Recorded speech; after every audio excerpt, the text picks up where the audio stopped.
Good evening, everybody. Good evening, everybody. I would like to call this meeting to order.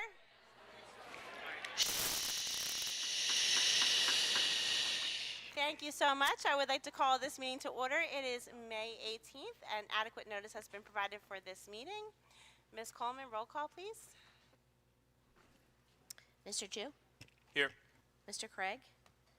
Here. Mrs. DeMarco? Here. Mrs. Devine? Here. Mrs. Mikulski? Here. Mrs. Sherman? Here. Mrs. Z? Here. Mr. McMillan? Here. Mr. Dilkus? Here. Mrs. Maya? Here. Please stand for the Pledge of Allegiance.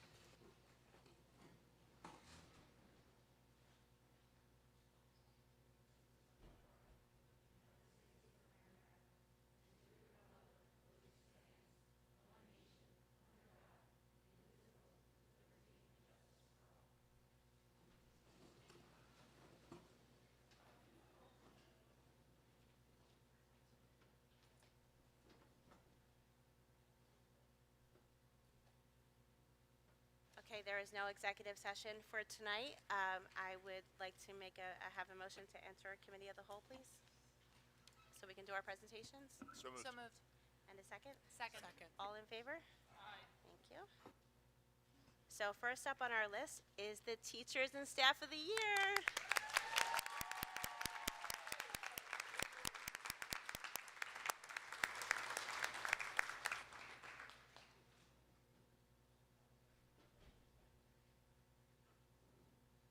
Good evening and welcome everyone. This evening, as Kelly just shared, we are going to begin by recognizing 6 staff members and teachers from across our district, instructional assistants, classroom teachers, district support staff members who every day for many, many years in their roles have gone above and beyond to serve our kids, to serve our school community as a whole, to bring to life our district's mission and values, and we're so thrilled to recognize all 6 of these folks this evening.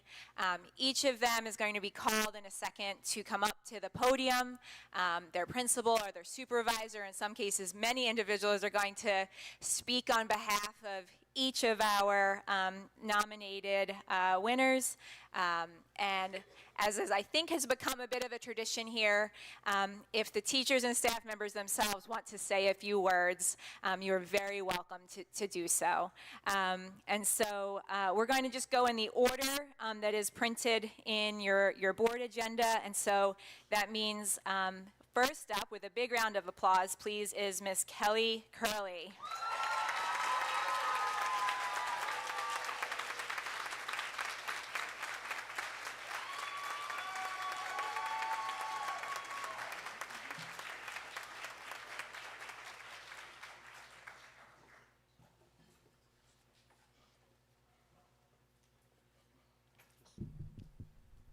Good evening, everyone.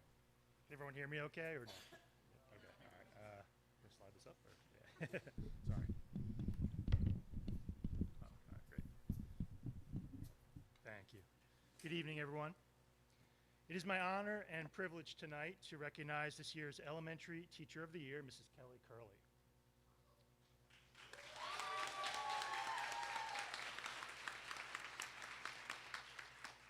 In her role as a special education teacher at Zane North, Mrs. Curley exemplifies everything we hope for in an educator.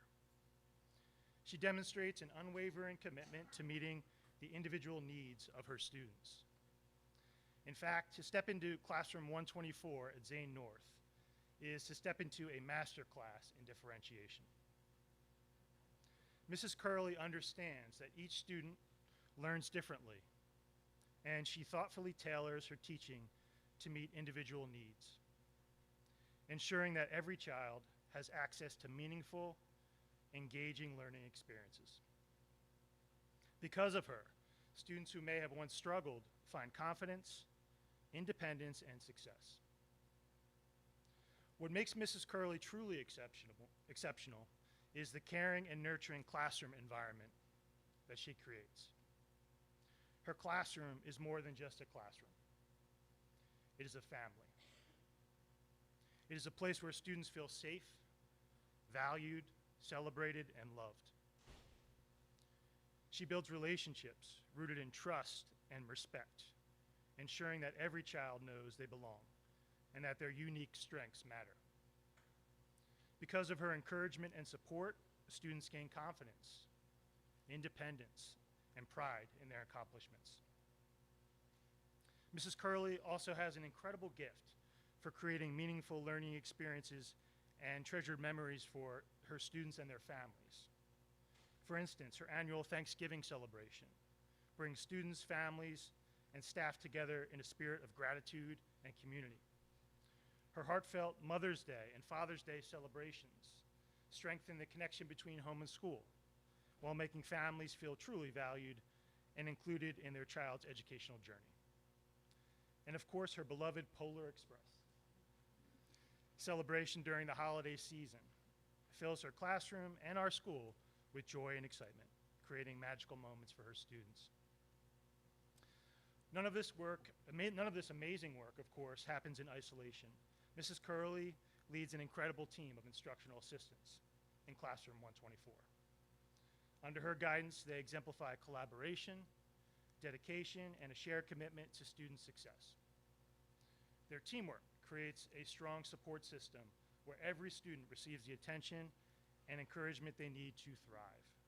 Together, they are a model of what true partnership in education looks like. Beyond her classroom walls, Mrs. Curley is a passionate advocate for inclusion, acceptance, and awareness throughout our entire school district and community. She has spearheaded meaningful activities during Inclusive Schools Week and Neurodiversity Celebration Week, helping students and staff to better understand, appreciate, and celebrate the strengths and differences that make every individual unique. Her leadership in organizing the annual district-wide autism walk at Knight Park has brought together students, families, educators, and community members in support of acceptance, awareness, and unity. Through these efforts, Mrs. Curley has made a lasting impact far beyond her own classroom. Mrs. Curley, your passion, creativity, and unwavering dedication have made a profound difference in the lives of your students, their families, your colleagues, and our broader community. You inspire those around you, and you remind us all of the life-changing impact that educators can have. Congratulations on this well-deserved honor. We are so proud to celebrate you today, and we thank you for the extraordinary work you do each and every day. Thank you.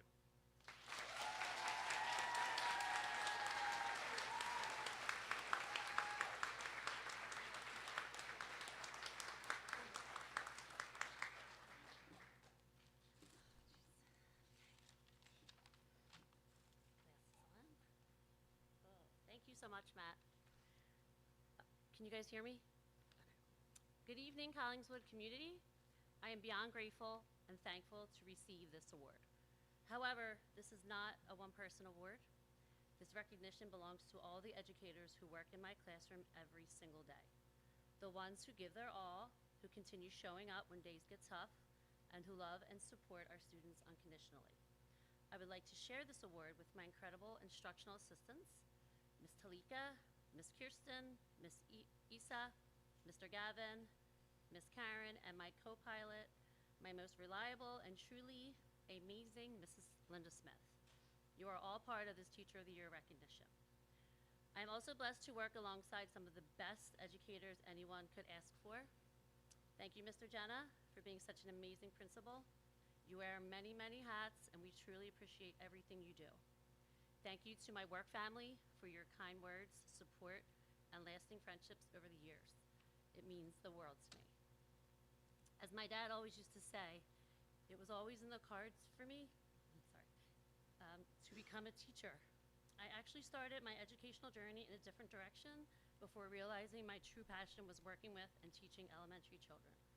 I absolutely love what I do, and over the years, I've realized it's the small things that make this job so rewarding. It's the aha moments when you see a student finally get it. It's the hugs from a not so affectionate student that make your heart flutter. It's hearing the first word from a student who had not yet spoken. It's the smiles you catch from a student learning how to express their emotions. Those moments are what make this profession so special. I want to thank my family for being here today. My mom, thank you for always pushing me to strive to do better in school and in life. To my husband, Mike, thank you for your patience on the days I come home exhausted and sometimes a little defeated. You always have a cup of coffee ready to go and a smile on your face. To my brother Hugh and sister-in-law Sue and my nieces, thank you for being my biggest cheerleader throughout the years. And to my children, Mark and Grace, thank you for putting up with teacher mom every summer, making you journal write projects and testing out lessons on you. You guys were real troopers. Lastly, I would like to address the board. I'm asking that you please try to save as many of my colleagues' jobs as possible. Try and find funds anywhere, squeeze the budget as tight as you can to save teacher jobs. Our students benefit from consistency, relationships, and the daily commitment these educators bring. Thank you again for this incredible honor.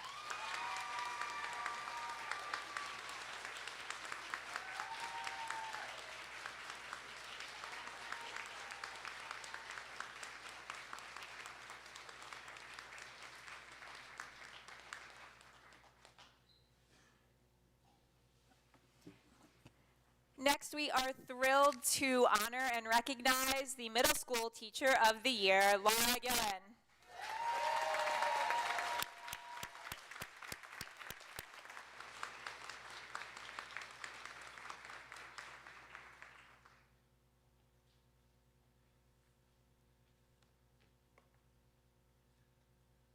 Good evening. My name is David Oliveri, and I'm the principal of the Collingswood Middle School.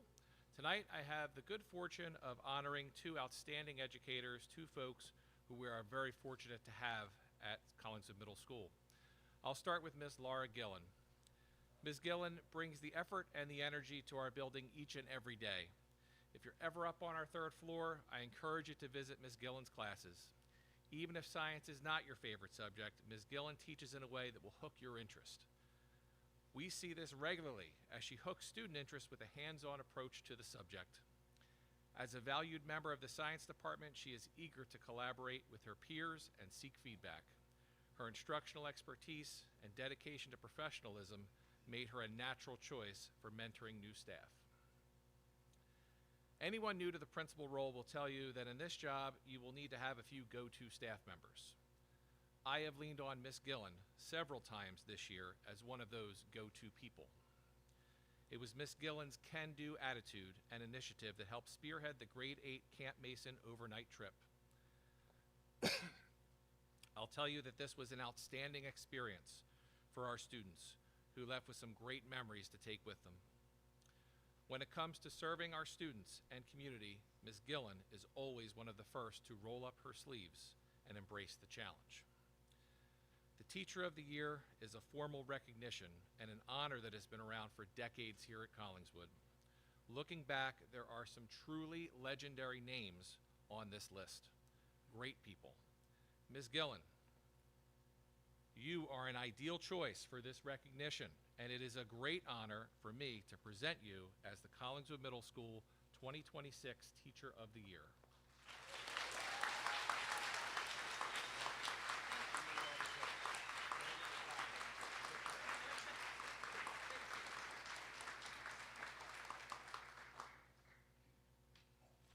I'm going to keep this short because I teach science and not language arts.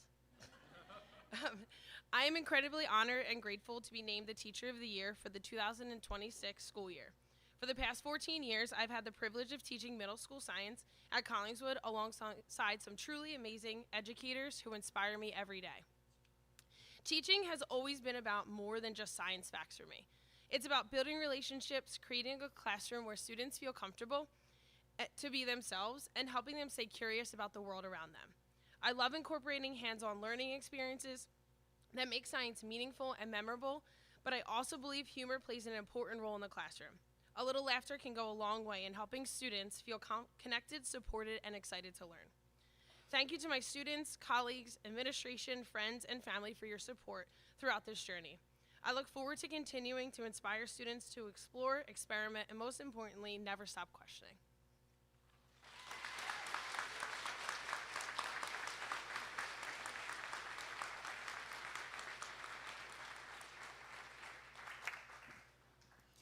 And next, our high school teacher of the year, Miss Heather Brown.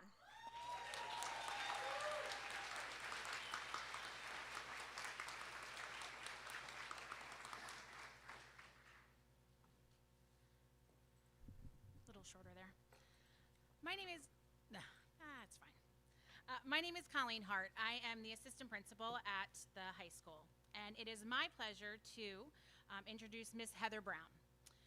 Miss Heather Brown teaches our young adults in the Ignite program, and that program is far more than just academics and life skills that is needed to be successful in the world. She teaches them how to be kind, compassionate, hardworking, and genuinely good human beings. Every single day, she creates an environment where students feel supported, valued, and capable of becoming the very best version of themselves. She understands that true education goes beyond the classroom, and that sometimes the greatest lessons are found in empathy, service, and in human connection. Ms. Brown consistently goes above and beyond to ensure that all her young adults not only have the materials that they need to succeed, but also the opportunities and encouragement to grow into confident, caring members of society. If a student needs clothes, she quietly finds a way to provide them. If a family needs food, she steps in without hesitation. She teaches her students that success is not only about taking care of yourself, but also about lifting up your friends and classmates and neighbors along the way. Her actions model generosity, humility, and selflessness in ways that leave a lasting impact on everyone around her. She is the master of everything. She manages job coaches, placements, people in and out of the classroom, bus trips, everything you can imagine, with the absolute organization of a masterpiece. Her commitment extends beyond her classroom walls. Ms. Brown supports the entire Collingswood, Woodland, and Oakland communities through her work helping run the Panther Pantry at the high school. Through this work, she provides dignity, comfort, and help and hope to countless families, often without seeking recognition or praise. She sees needs that others may overlook and works tirelessly to meet them, simply because she cares deeply about her students and the community. This year, when Unified Bowling Team unexpectedly needed a coach at the last minute due to unforeseen circumstances, Ms. Brown immediately stepped in and said, "I got it. No problem." Full on. I was like, "I need a favor," and she was like, "I got it." That simple statement perfectly captures who she is. Someone who never hesitates to help, lead, or support others when they need it most. Her willingness to jump in whenever she is needed speaks volumes about her character, dedication, and her heart. Miss Brown is truly one of a kind. She has the personality of a unicorn, rare, extraordinary, and unforgettable. She possesses the fierce loyalty of a mama bear, always protecting and advocating for her students and colleagues with unwavering passion. At the same time, she demonstrates the ingenuity and creativity of Einstein, constantly asking herself, what can we do differently to help our young adults learn, grow, and become better people? She's innovative, compassionate, dependable, and inspiring all at once. Simply put, Miss Heather Brown changes lives. Her impact reaches far beyond academics, touching the hearts of students, families, coworkers, and the entire community. The world is better because of educators like her, and Collingswood is incredibly fortunate to have Miss Heather Brown as someone so dedicated and selfless and extraordinary as the high school teacher of the year.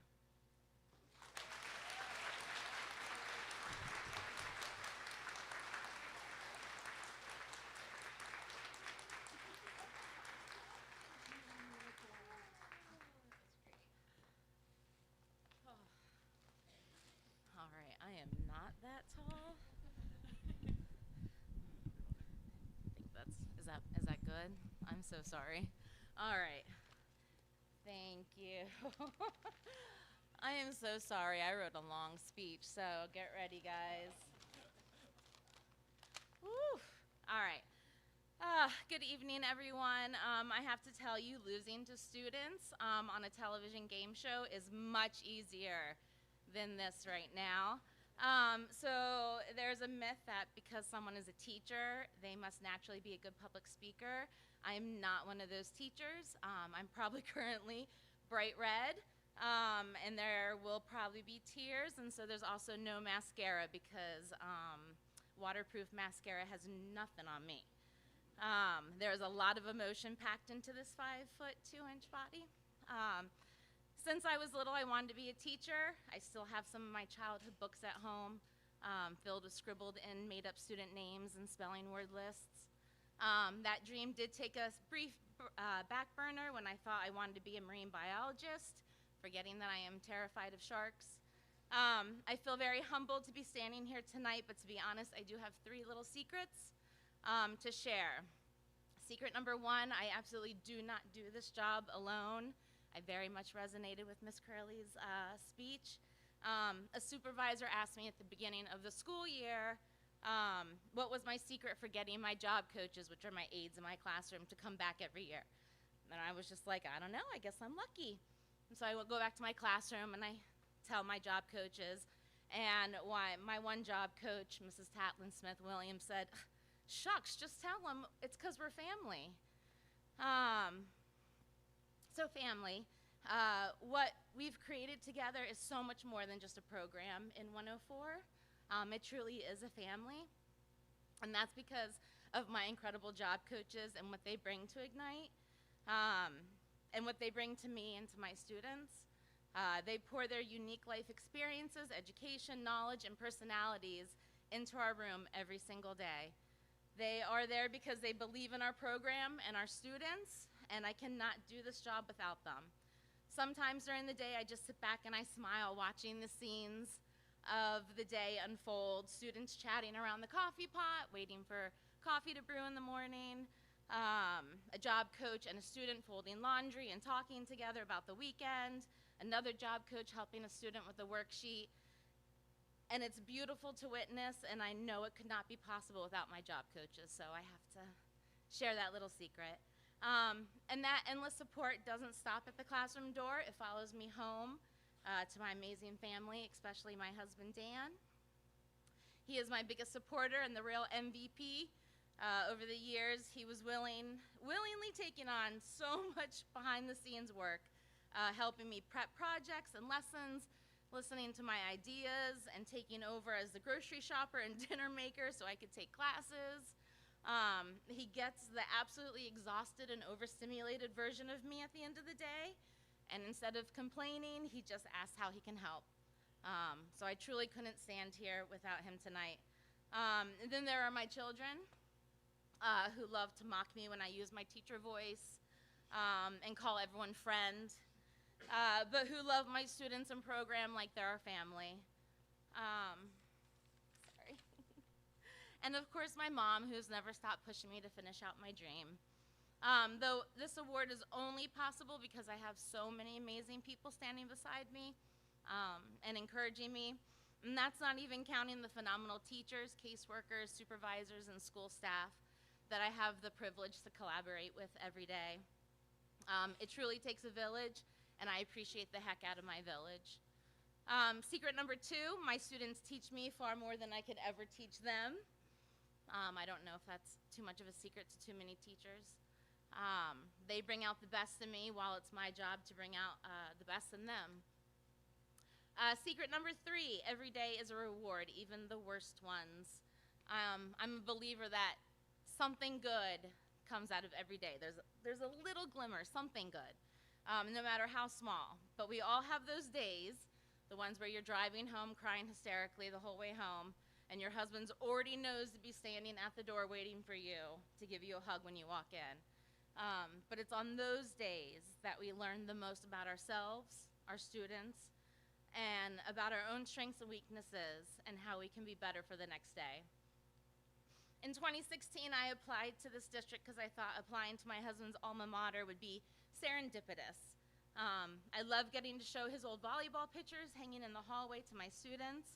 I am beyond thankful for the support this community has shown our Ignite Young Adults and our program, and I look forward to continuing to advocate and celebrate the many talents of my students. Thank you.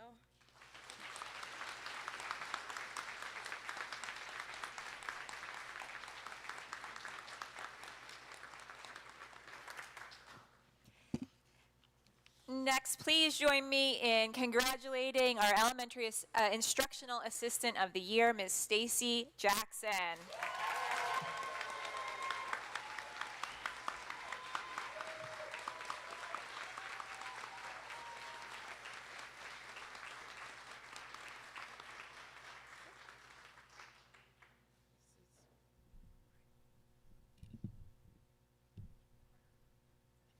A little higher.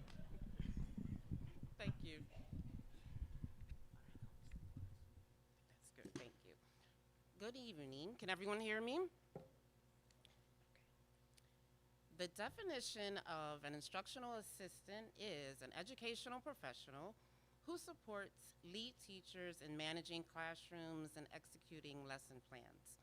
This describes Ms. Jackson perfectly. I know when Ms. Curcio went out on her leave last year, or a few years ago actually, Ms. Jackson was right there helping. She knew exactly which touch math the students needed, whether it was two-digit addition or subtraction, or they were stretching to multiplication. She knew. She said, Ms. Henson, this is exactly what they need. I can appreciate the detail in knowing exactly what each of your students needed. Ms. Jackson works diligently with our students each and every day, enabling our students to grow both academically and socially. Just today, as Ms. Rimchuk and I were deep into, I believe, ordering or makeup testing, we were invited by Ms. Curcio and Ms. Jackson in the classroom to go out to see the butterfly releases. And we instantly put down what we were working on and we joined the class. It is such a beautiful classroom community that you have established along with Ms. Curcio and the other assistants in the classroom. Ms. Curcio, who is here this evening, stated, no matter the challenges, she, Ms. Jackson, approaches each day with a positive attitude and genuine love for every student she works with. Stacy consistently goes above and beyond her role, offering patience, care, and unwavering support. Ms. Jackson truly makes a difference in the lives of both students and staff. I can also appreciate that many days as you see me in the hallways, you're going back and forth in different places, I can always stop in.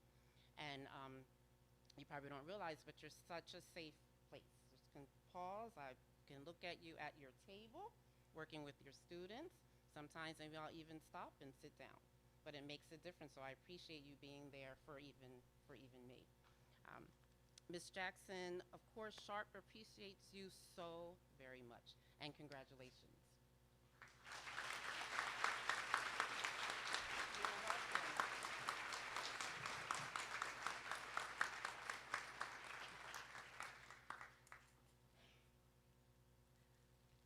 Thank you, Ms. Hinson.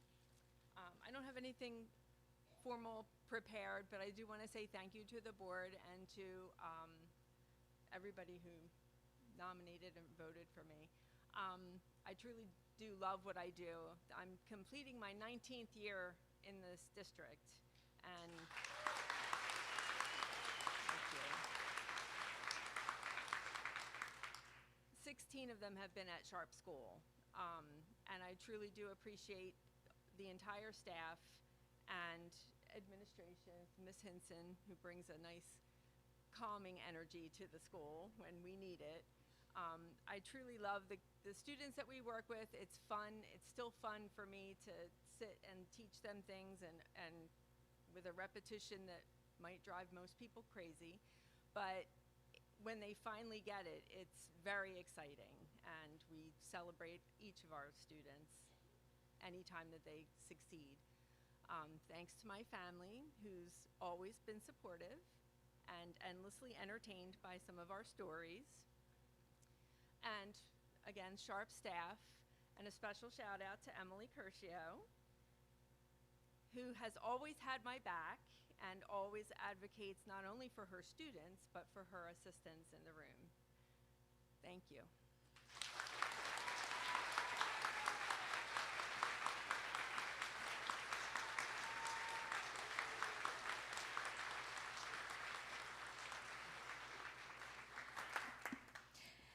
Next, we recognize our secondary, instructional assistant of the year, Mr. Rob Thompson.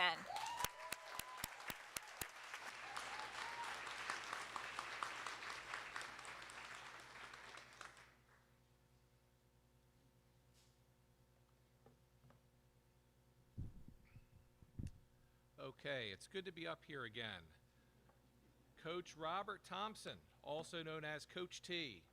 Coach T is an instructional assistant who offers support to our special education students, but his work goes far beyond this group. Simply put, Coach T is everywhere. Whenever and wherever you need him, he finds a way to appear. You will see him providing one-to-one academic support and also offering comfort and a listening ear to a student who is struggling emotionally. Coach T is a consistent and calming presence in our cafeteria, our hallways, and our building at large. He serves lunch duty each and every day, and outside of the building, you'll find that he's a familiar face on campus. From serving as an assistant coach with the high school football team, to chaperoning middle school dances, to assisting us on overnight grade 8 field trips to Camp Mason, Coach T is a fixture. He is punctual, he is dependable, and he always goes the extra mile. He embraces his role with professionalism, positivity, and enthusiasm. Middle school is a transitional time for students. They are not yet of high school age, and yet from a developmental standpoint, they have aged out of an elementary setting. Our primary focus and objective is to prepare them, that is to push them to learn as much as possible to obtain the skills and knowledge they will need for high school and beyond. Coach T is a great example of someone who can thread the needle to strike the balance that allows him to push students while at the same time making them feel welcome and supported.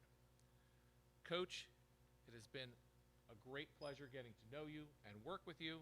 I congratulate you on earning your Secondary Instructional Assistant of the Year honor. Congratulations.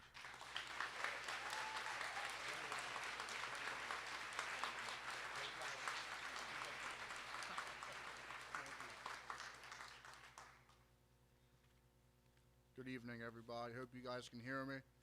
I'm going to keep my speech short, as we're going to take the time to thank the board administration for having me and the fellow honorees here tonight. It's truly an incredible night and, a special occasion. To even be nominated for this recognition is an honor itself, so it's beyond incredible to have been the one that got selected for this award, especially when I have so many great co-workers that also got nominated for this award. I owe a huge thank you to this community that we have here in Collingswood, to all of the teams and athletes I have coached, to the students I've worked with, and to the great staff I've worked with, both past and present. All different aspects and roles are what makes this community great, and I'm beyond grateful that I have the privilege of working here and being a part of the school community. Thank you to those that nominated me. Thank you to those that have helped me become the educator that I am today. And I just want to thank everyone that is here tonight for coming out and supporting all of us. Thank you.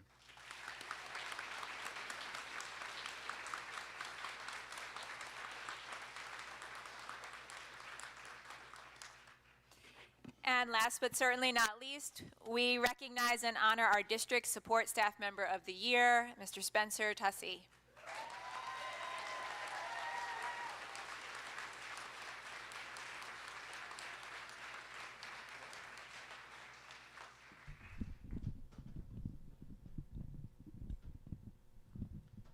Hello. Tonight, I'm honored to introduce to you our district support staff member of the year, Spencer Tussey. Spencer's work ethic, attitude, and dedication truly stands out. This individual consistently goes above and beyond, never hesitating to step in wherever needed, and always willing to take on any task, big or small, to support our schools, staff, and students. Whether it's responding to an urgent issue, helping a coworker, or quietly handling the jobs that often go unnoticed, they do so with professionalism, reliability, and pride. What makes this person especially deserving of Support Staff Member of the Year is not just the hard work they do, but the positive example they set for others throughout teamwork, dependability, and commitment to our district community. Please join me in congratulating our Support Staff Member of the Year, Spencer Tussey.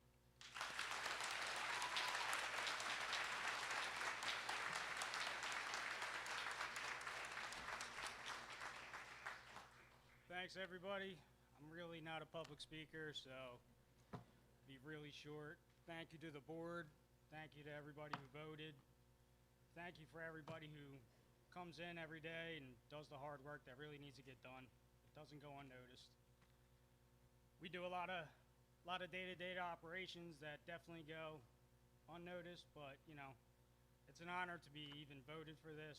So I just want to say thank you to everybody. Thank you again.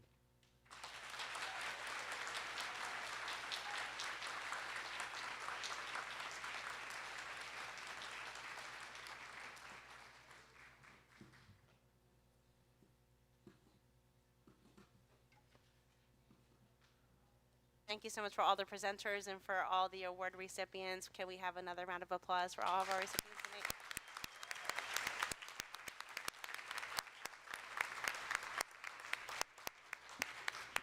Truly, you are the best of the best, and we appreciate all of your hard work and everything you do every single day. And we wouldn't have a school without any of you, so thank you so much.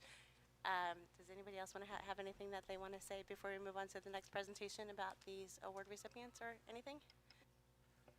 I just want to say, again, congratulations, and this has been the most amazing part of like my week. And just to see the camaraderie, to see the support in here, and clearly our staff is a family, and it's wonderful to see. So thank you, everybody, for being here tonight, and thank you especially to our award recipients for all your hard work and dedication to give to the kids.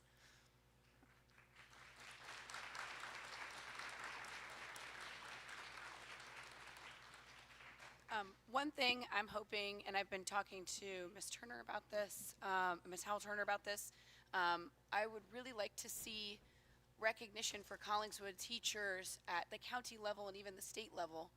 I think our educators are so deserving of entering into the Governor's Educator of the Year program, and I'm hoping that we can get some of our Educators of the Year to apply for County Educators of the Year and then even be qualified for State Educators of the Year. It's a wonderful program. All educators and educational assistants are eligible, and so that's something that I would hope that our administration would start to look into to get the recognition that our teachers deserve.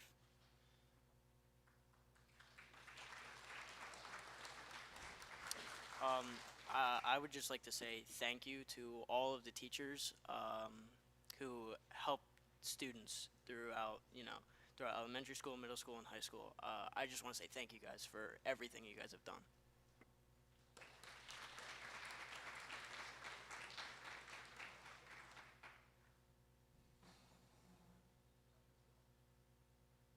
Once again, thank you so much for being here, and thank you for all of your hard work throughout the year, every day, all the time. We're going to move on now to our post-secondary plans, counseling, and program of study update. Yes? Okay.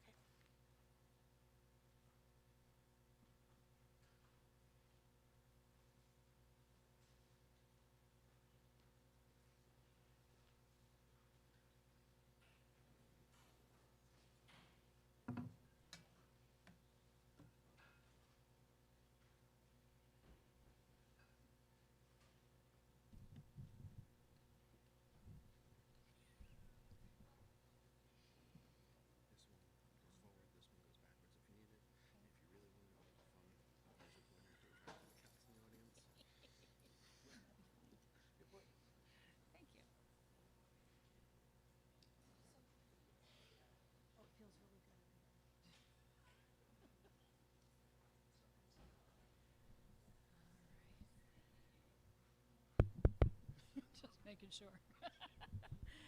Good evening. My name is Kim Hallenbeck. I am the school counseling supervisor for the secondary level. and I'm here tonight to talk to you a little bit about what our department does. Kind of a tough few acts to follow, so bear with me. Congratulations. All right. First off, we have our high school counseling team. We have our 9th grade counselor, Mr. Adams, who's also our student assistance counselor. Mrs. Latoya Goodall and Mrs. Kylie Smith are our 10th through 12th grade counselors by Alpha.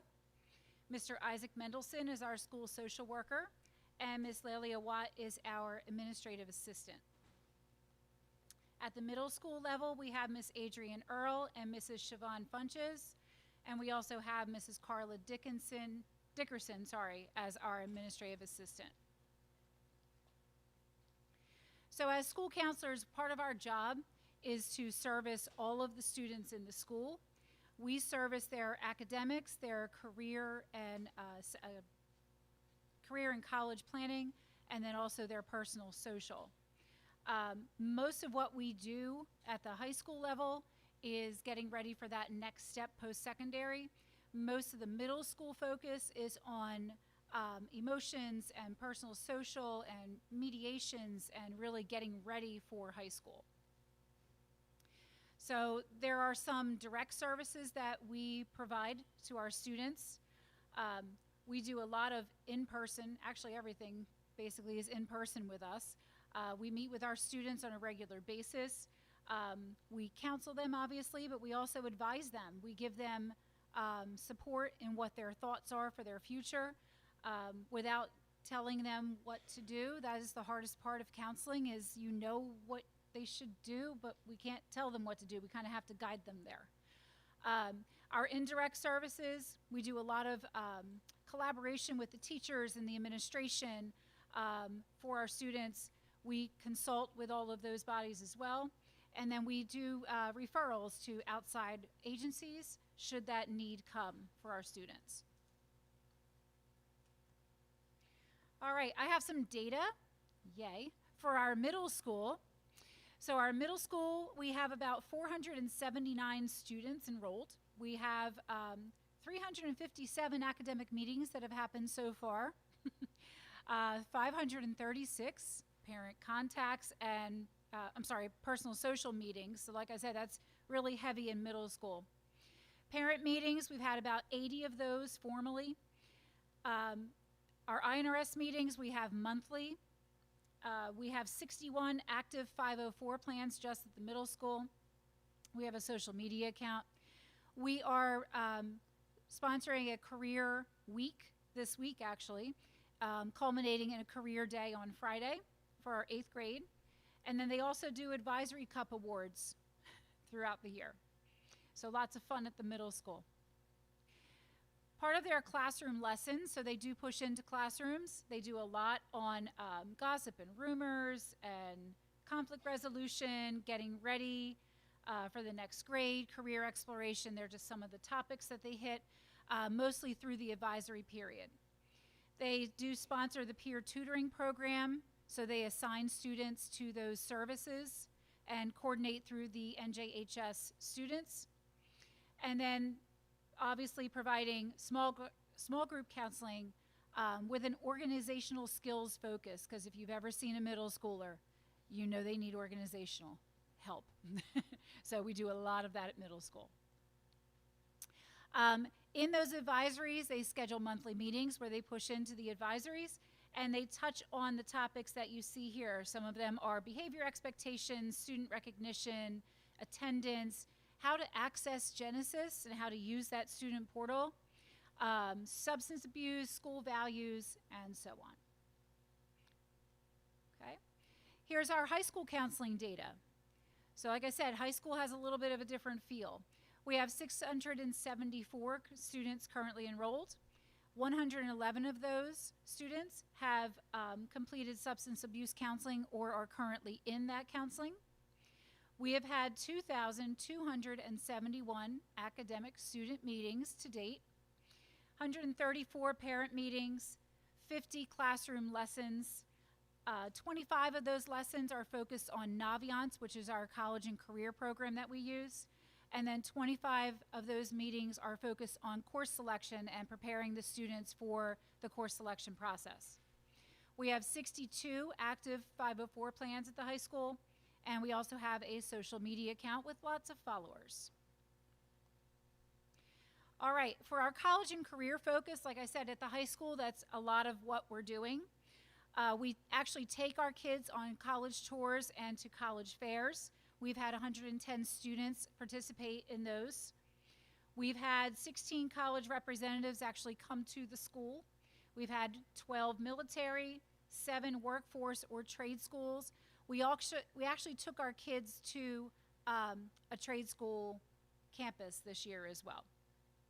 We've had 1,049 college applications submitted. We've had 157 acceptances to date, $2,686,500 in scholarships so far, more to come, and all of our students are using Naviance.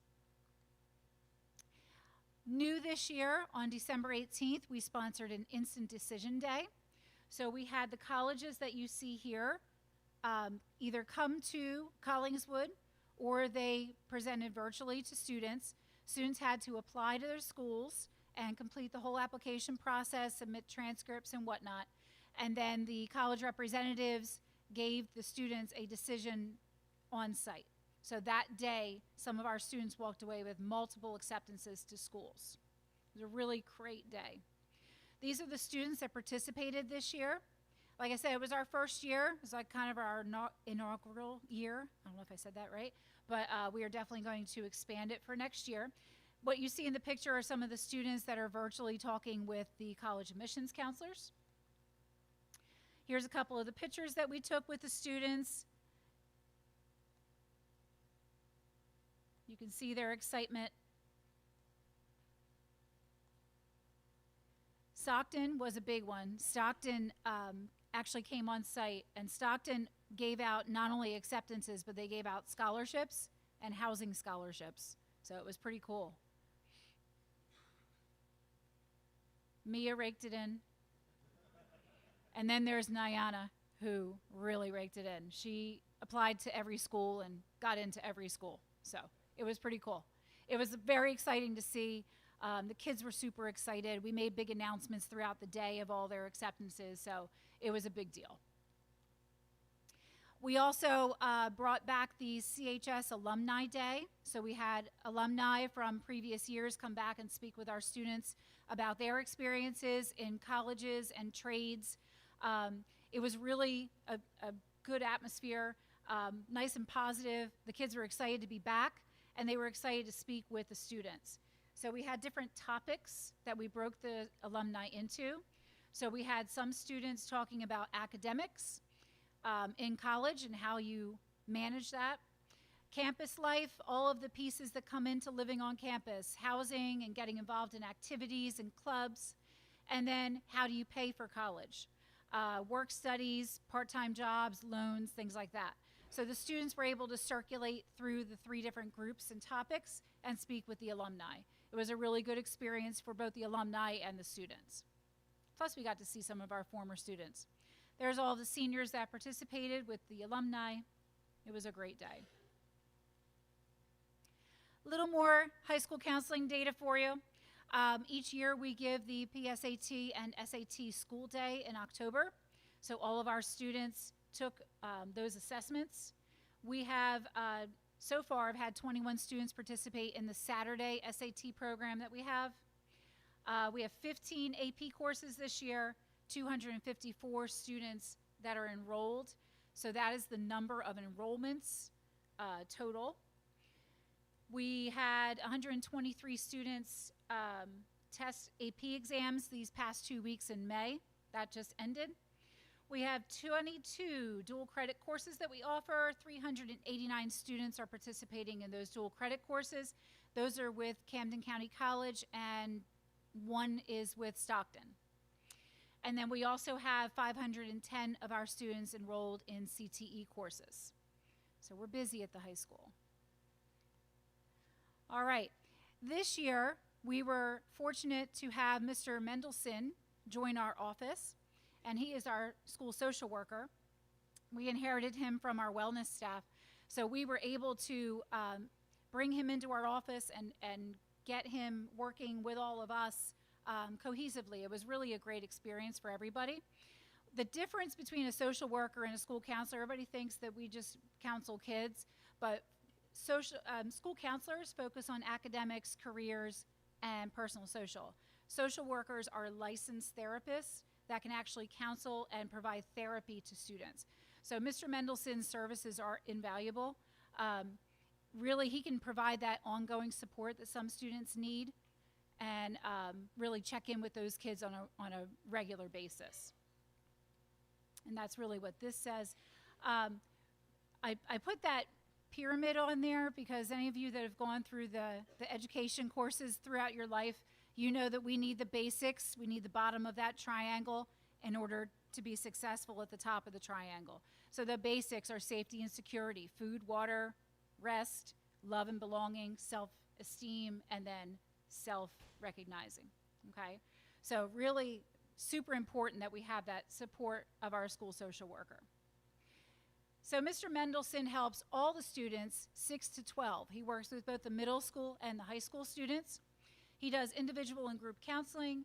He works on coping skills and problem solving, behavioral challenges, a lot of emotional regulation, crisis. He's our man that we go to for crisis. He does work with attendance and community resources. He supports HIB. He helps with all the education that we do for positive school climate and for our staff. So he really is an integral part of our school community. This is just some of the data that I pulled for what Mr. Mendelssohn does. So as far as crisis referrals, you can see throughout the year how many of those crisis referrals that he has worked with. Okay. Teacher referrals, these are just teachers walking in and talking to Mr. Mendelssohn about a student so that he can then speak with the student about what the concern may be. Some of these may escalate to crisis, sometimes without intervention. Then there's new referrals. They sometimes come from parents or they can come from just students walking in and referring themselves. We have outside counseling referrals. Like I said, we do that as school counselors, but the school social worker does that as well. He refers to after school counseling and outside therapy. He is providing case management, ongoing case management for 230 of our middle and high school students. So he is busy as well. All right, let's talk about the program of study because that comes out of the counseling office as well. So this year in our program of study, we were able to update some program language that we have. Some of our course selection guidelines were modified slightly. We were able to put direct links into the table of contents so that parents and students can just look at Intro to Engineering, click on it, and it takes it right to the description. They don't have to leaf through 90 pages of a book.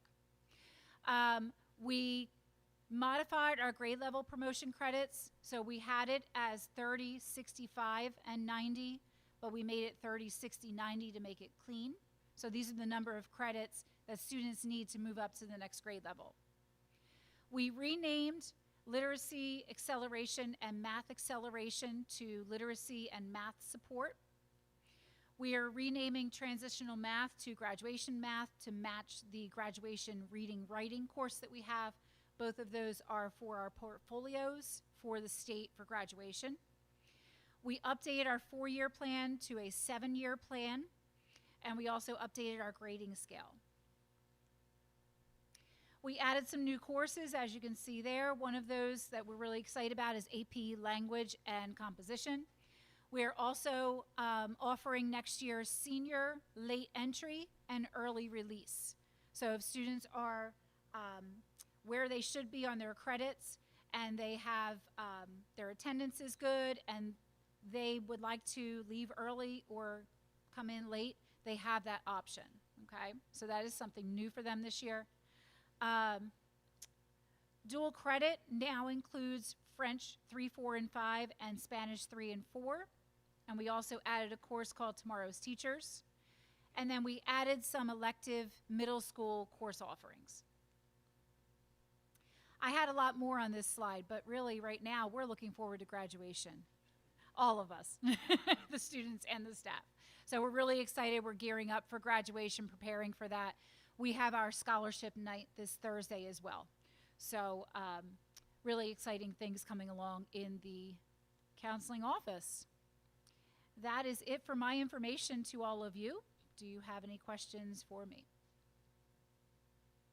while I'm here? Okay, I'm going to have a seat then. Thank you very much.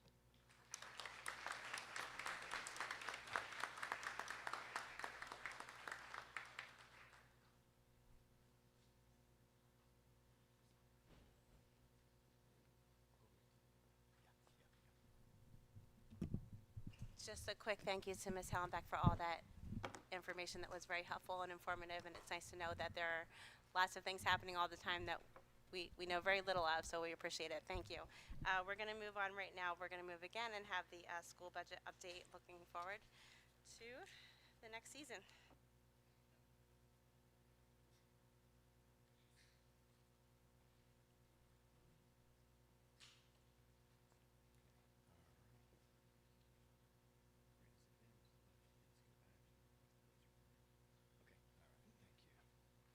So good evening. Good evening. Thank you so much for being here.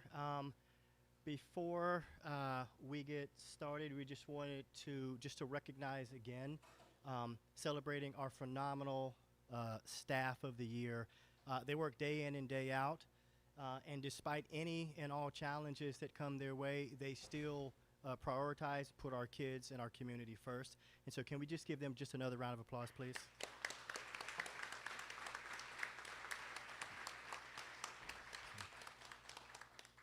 Tonight's presentation or update is not going to be talking about numbers. It's going to be talking about impact.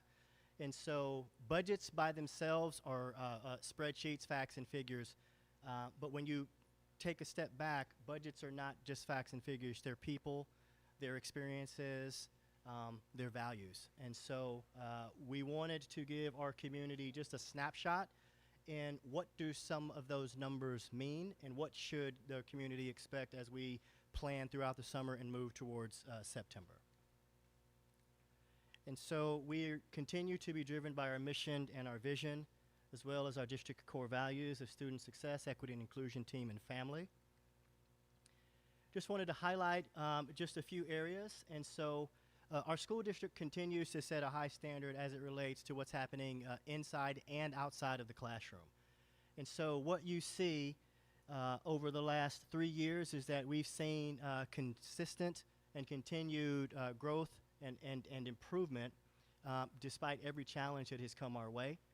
And so we will continue to push and focus on what's happening in the classroom and how we can provide meaningful support to our students and our staff. We just wanted to highlight just a few achievements. And so this particular year, we're extremely proud to report that we have cleared our wait list for preschool in Collingswood for the first time, meaning that we have now reached what is called Preschool Universe, or universal preschool levels of high-quality educational experiences for the families of Collingswood. We'd also like to just give just a kudos and a round of applause to our hardworking high school staff who were awarded earlier this year with the College Board Advanced Placement School Honor Roll. This award is specifically goes to schools that have continued to show improvements in providing increased student access to a rigorous college curriculum and continue to influence and support a college-going culture.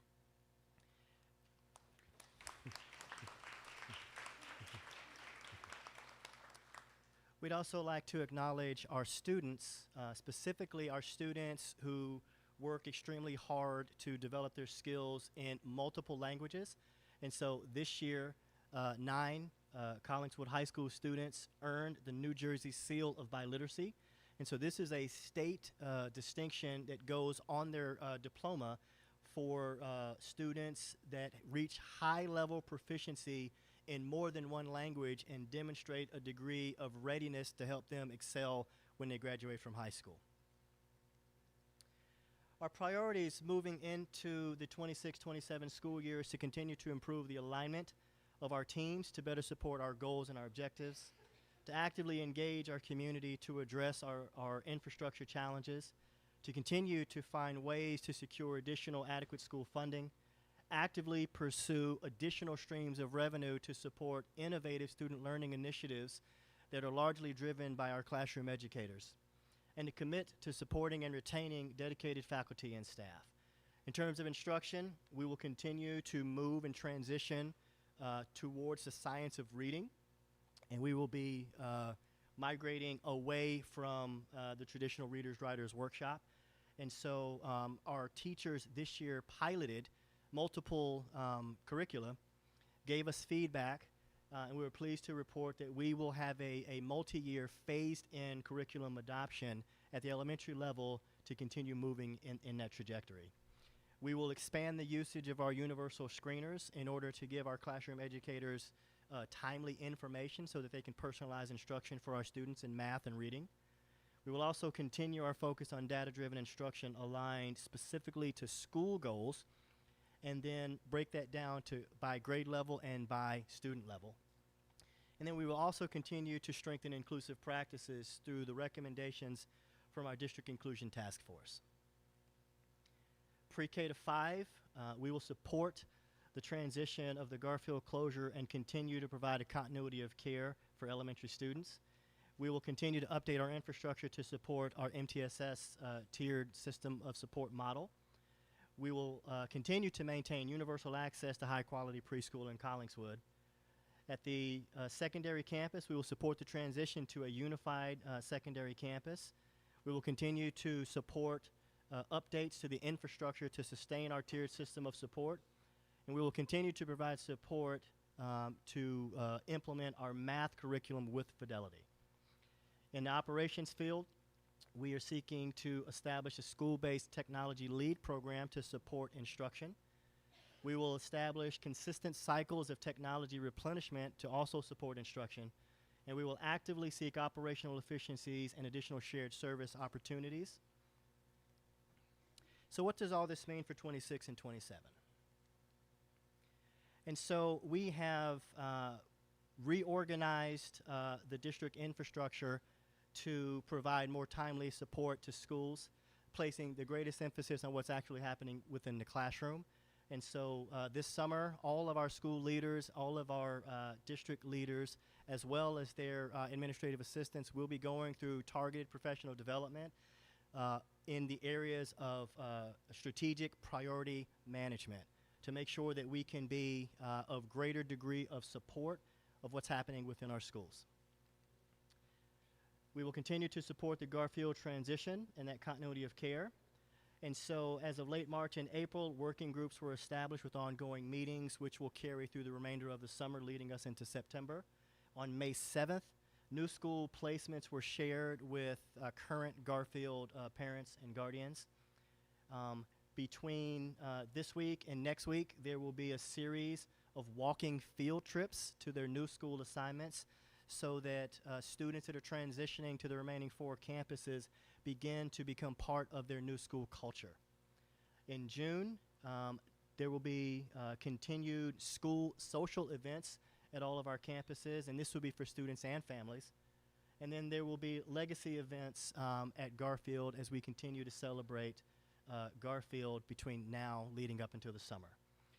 In July, by request, there will be a new student buddy meet and greet for families and students that want just an additional personal touch.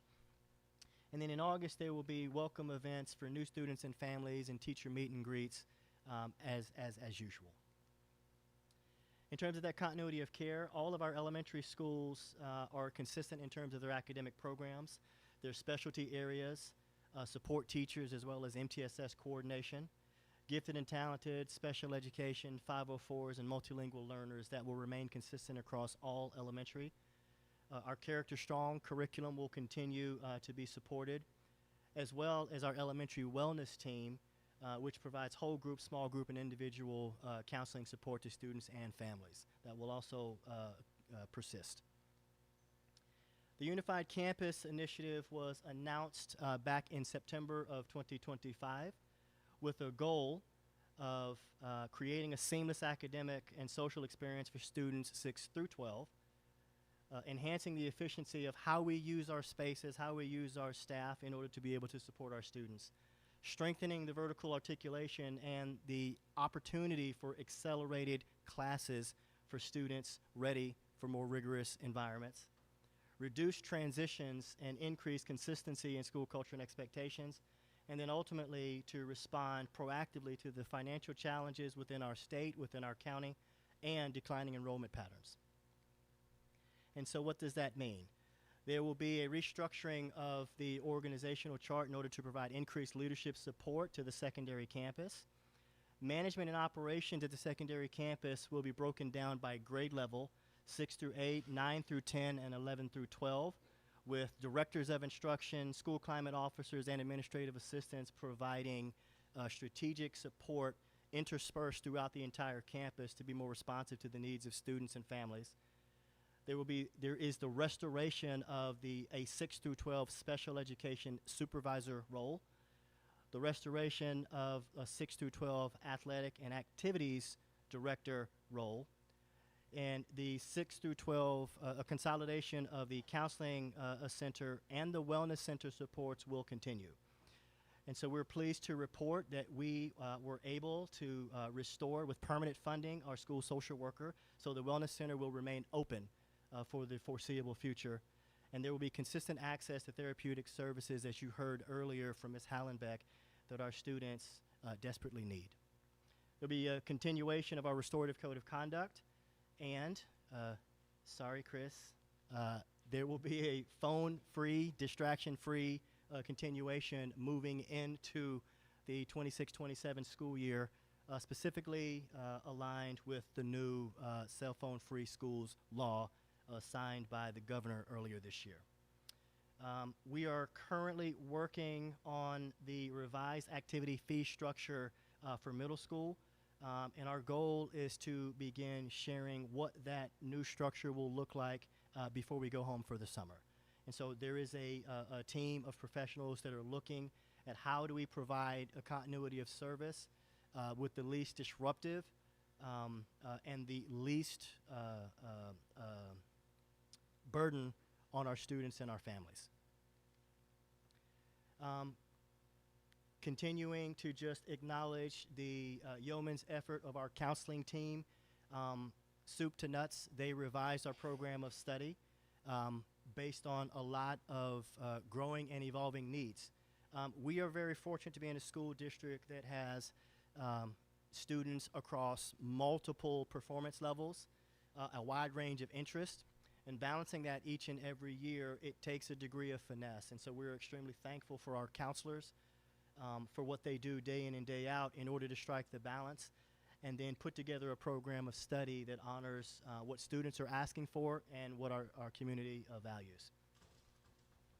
And so just to illustrate the level of opportunity for our students, large in part thanks to our STEM supervisor, Mr. Klein, as well as the administrative team and the staff at the high school and middle school, was we wanted to create a flow chart of what opportunity looks like within a unified campus. And so we'll be sending this out district-wide later this week, but what you will see is that there are on-ramps and off-ramps dependent on where students' interests lie and also where their abilities and their efforts take them. And so we have created flow charts so that students can begin envisioning what opportunities they might want to take advantage of and in what form as they move towards graduation.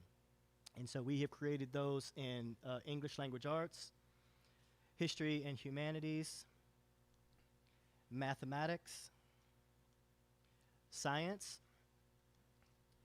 and also looking at our CTE pathways. And so we're also very fortunate to have a wide range of not only just elective offerings like art and music, but we also have 4-year learning trajectories in the area of career and technical education. Those will also be outlined for students in the community to be able to review and to consume. We will continue with our commitment to inclusion. with the goal of furthering the integration of our concepts across district culture. And so the actions that we will continue to take are partnering with All In, which is formerly the New Jersey Coalition for Inclusive Education, with targeted professional development and technical assistance for not only our middle school but also for Sharp. Our middle school moves into phase 3 of that partnership for the 26-27 school year, and Sharp Elementary moves into phase 2. This year, we had an inclusion task force made up of a diverse group of community members.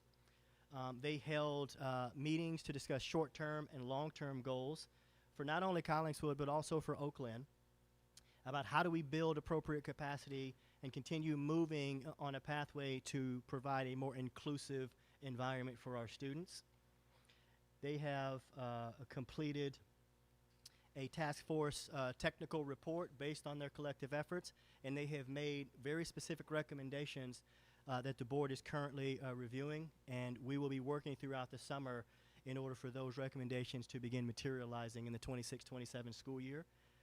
Some of those recommendations are facilitate a purposeful culture and mindset shift with clear expectations and accountability, strengthen our Tier 1 supports for academic, social, emotional, and behavioral needs, provide initial and ongoing professional development at the district level as well as at the appropriate staffing groups, continue our partnership with CPAG as well as All In, and build a cross-district inclusive practices partnership between Collingswood and Oak Glen, and then also working towards a goal of district-wide expansion of co-teaching across all grade levels.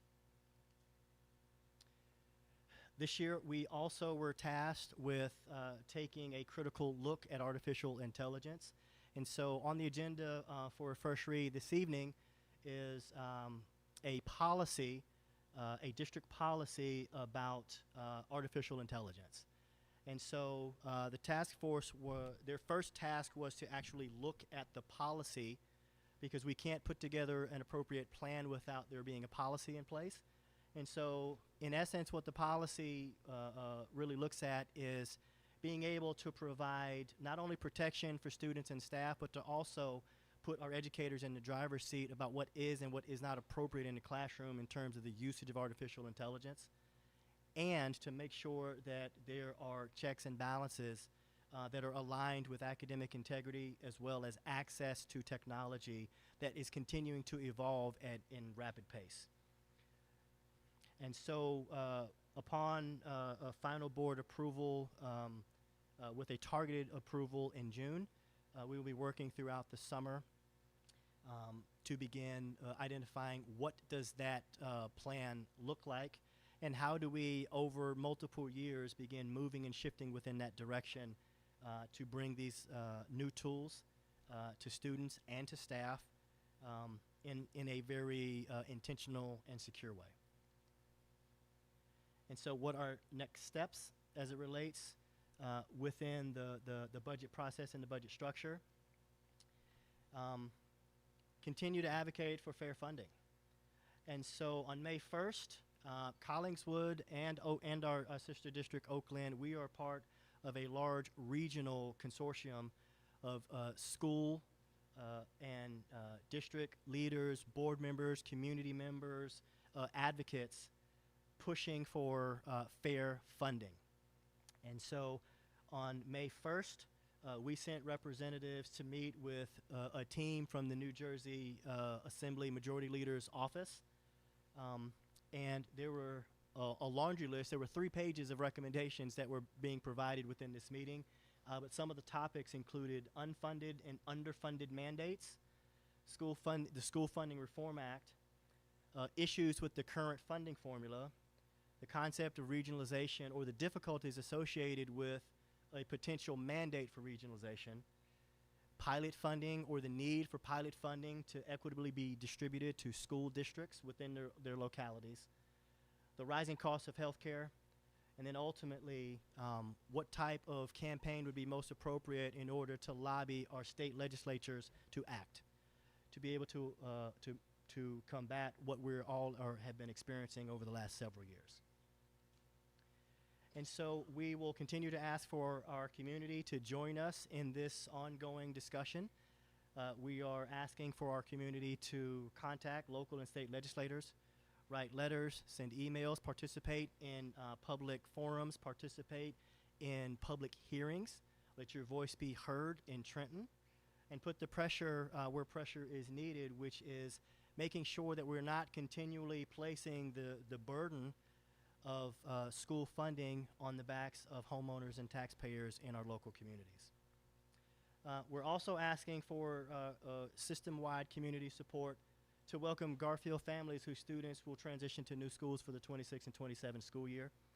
And we're also asking for our community to bring your passion and your expertise by joining your local PTA. And that concludes my report. Are there any questions from members of the board? Is it okay to start? So I have a question about Unified Campus and the initiative. We've spent the better part of this year organizing and getting ready for next year for the Unified Campus.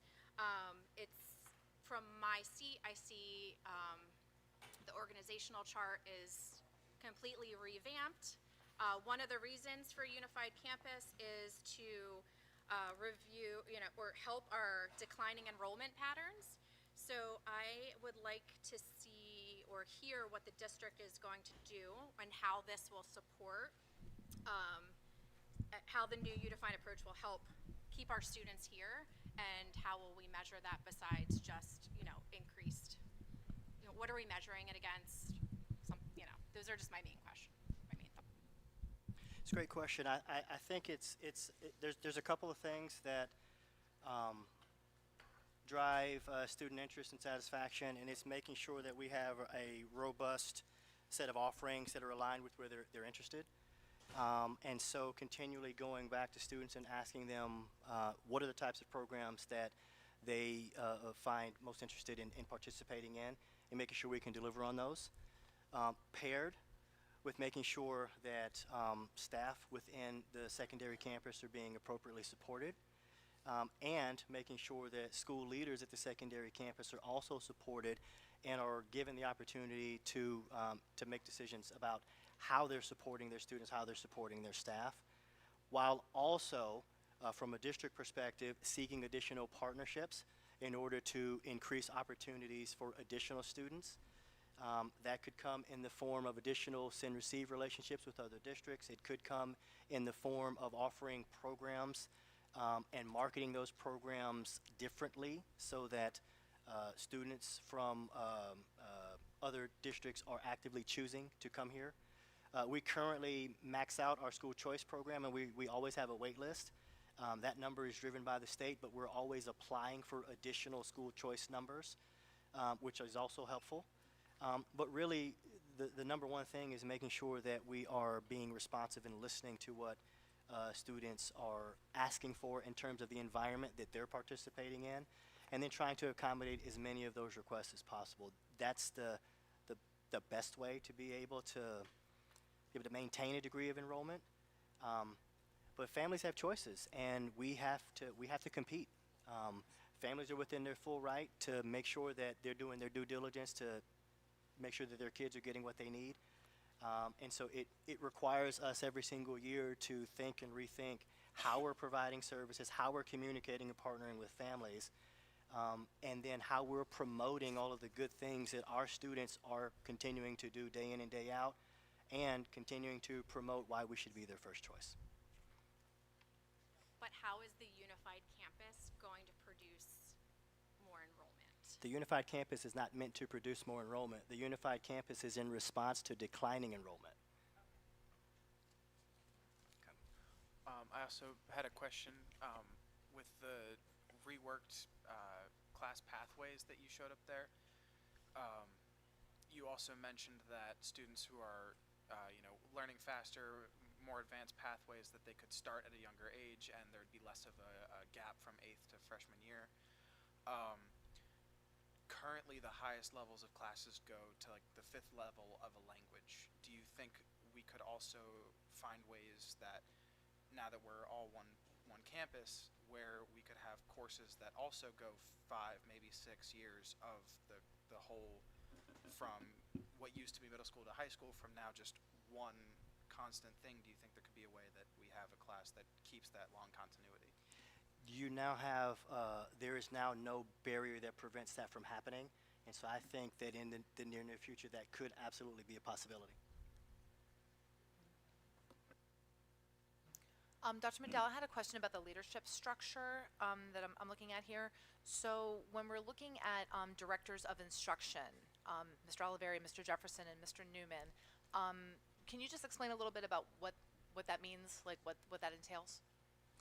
So in essence, they're in essence the instructional leader for their assigned grade levels. And so academics, culture, social emotional, supporting the staff.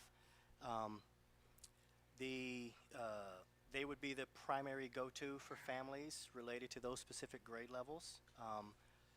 And technically the direct supervisor for those grade levels, even though there are other individuals that are also providing support, whether that be humanities or STEM or special education or whatever. And so they will be interspersed throughout the campus rather than being concentrated in one or two areas. They will be in spaces to be closer to where students and staff are to provide more responsive support.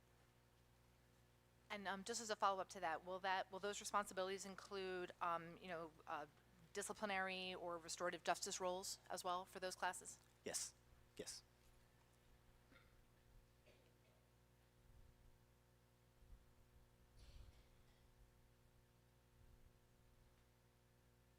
Thank you, Dr. McDowell, for the presentation. That was very helpful. I especially appreciated the slides on the pathways.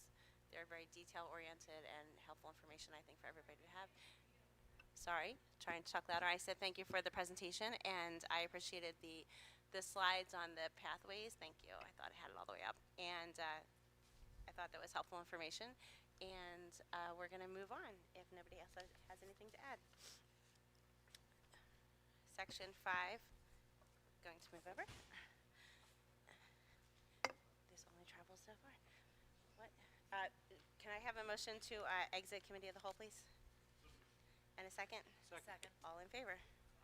Okay, future dates and miscellaneous information.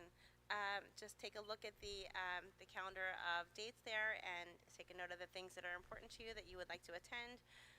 Just a note for us, a plug for us, our next roundtable is going to be June 4th.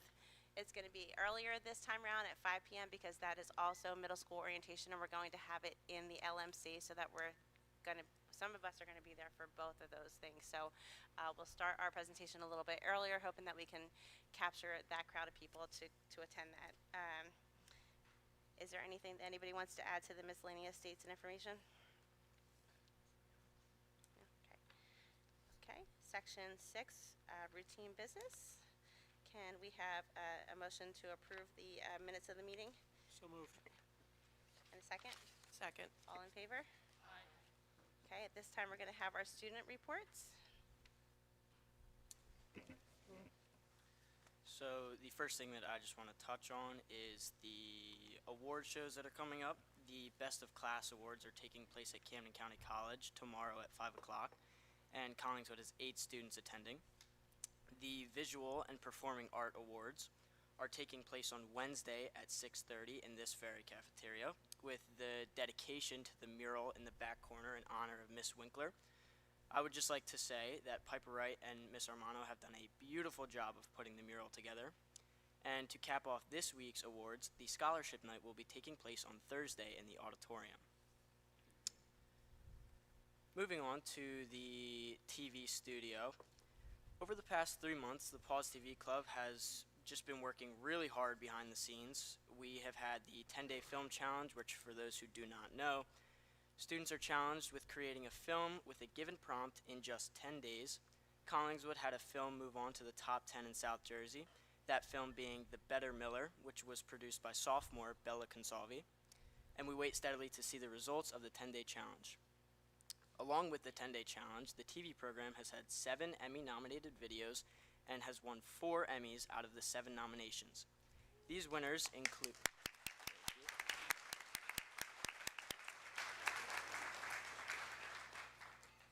These winners include senior Raina Barr, senior Miles Fisher, sophomore Bella Consalvi, sophomore Rafael Pizzatullo, and sophomore Emerson Burke. It is quite unheard of for 3 sophomores to win Emmy Awards. The fact that 3 sophomores won Emmys is a monumental feat. Though the program has raked in 4 Emmys and 7 nominations, the TV room still has its struggles. The computers often crash during editing, and from personal experience, I was working on a documentary which was one of the nominations included in the 7 that I had mentioned. My computer would constantly crash, and when a computer crashes in the middle of editing, you don't know if the project will save. There was an instance where I was halfway done my portion of editing, which took almost 3 weeks to get that far, and my computer crashed, and when I opened it back up, the entire project was gone as if it had just never existed. I had a complete meltdown, and this was extremely frustrating because my countless hours of work had all just amounted to basically nothing, and I had to restart from the beginning and from scratch. This also led to me buying a personal MacBook and my own Adobe Premiere Pro account to finish my documentary without the crashing occurring. Sophomore Bella Consalvi has also had her fair share of computer crashes and has done the same thing that I did. As you know, MacBooks are about $900 to $1,500 brand new, and we paid out of pocket just so that we could finish our projects. My MacBook alone was $1,200, on top of the Premiere Pro account. And to be honest, this is very unsustainable for the TV program, and we cannot operate like this much longer. Our switcher, which also allows us to switch between different cameras during our live stream, and our CG program, which allows us to put different picture boxes and announcements on the screen, are both 10 years old. And with them being 10 years old, they both crash and sometimes take 20 minutes to load these programs. There have been many instances where we have had to run our show without CG because the program simply will not load. We need to replace the hard drives in 3 of the computers so that we can run our studio efficiently.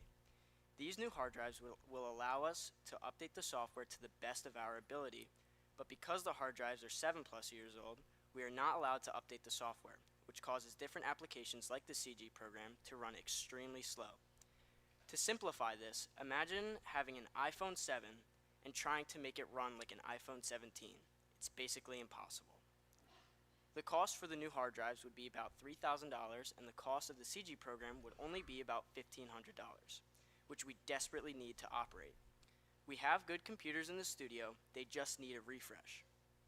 Also, for those who know, we have not been live since March 27th, which was about a month and a half ago, and to clear the air, the cameras are completely fine. It is just the tilt action on the tripods, and the cameras are not broken.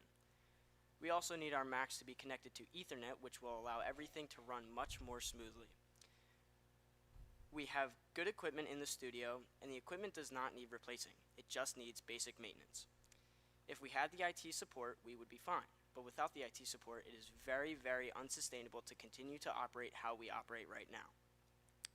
The students have deadlines, and we cannot wait another 6 months for help. The best way I can put it is imagine having an art studio trying to operate without paper, pencils, paint, or canvases. As a senior, I am simply asking for help on behalf of the TV studio.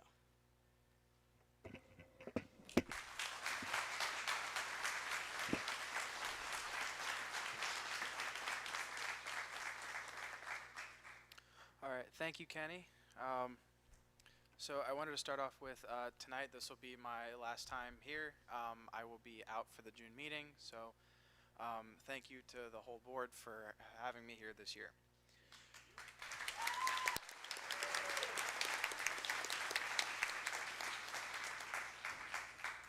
So here is the list of things I will report on tonight.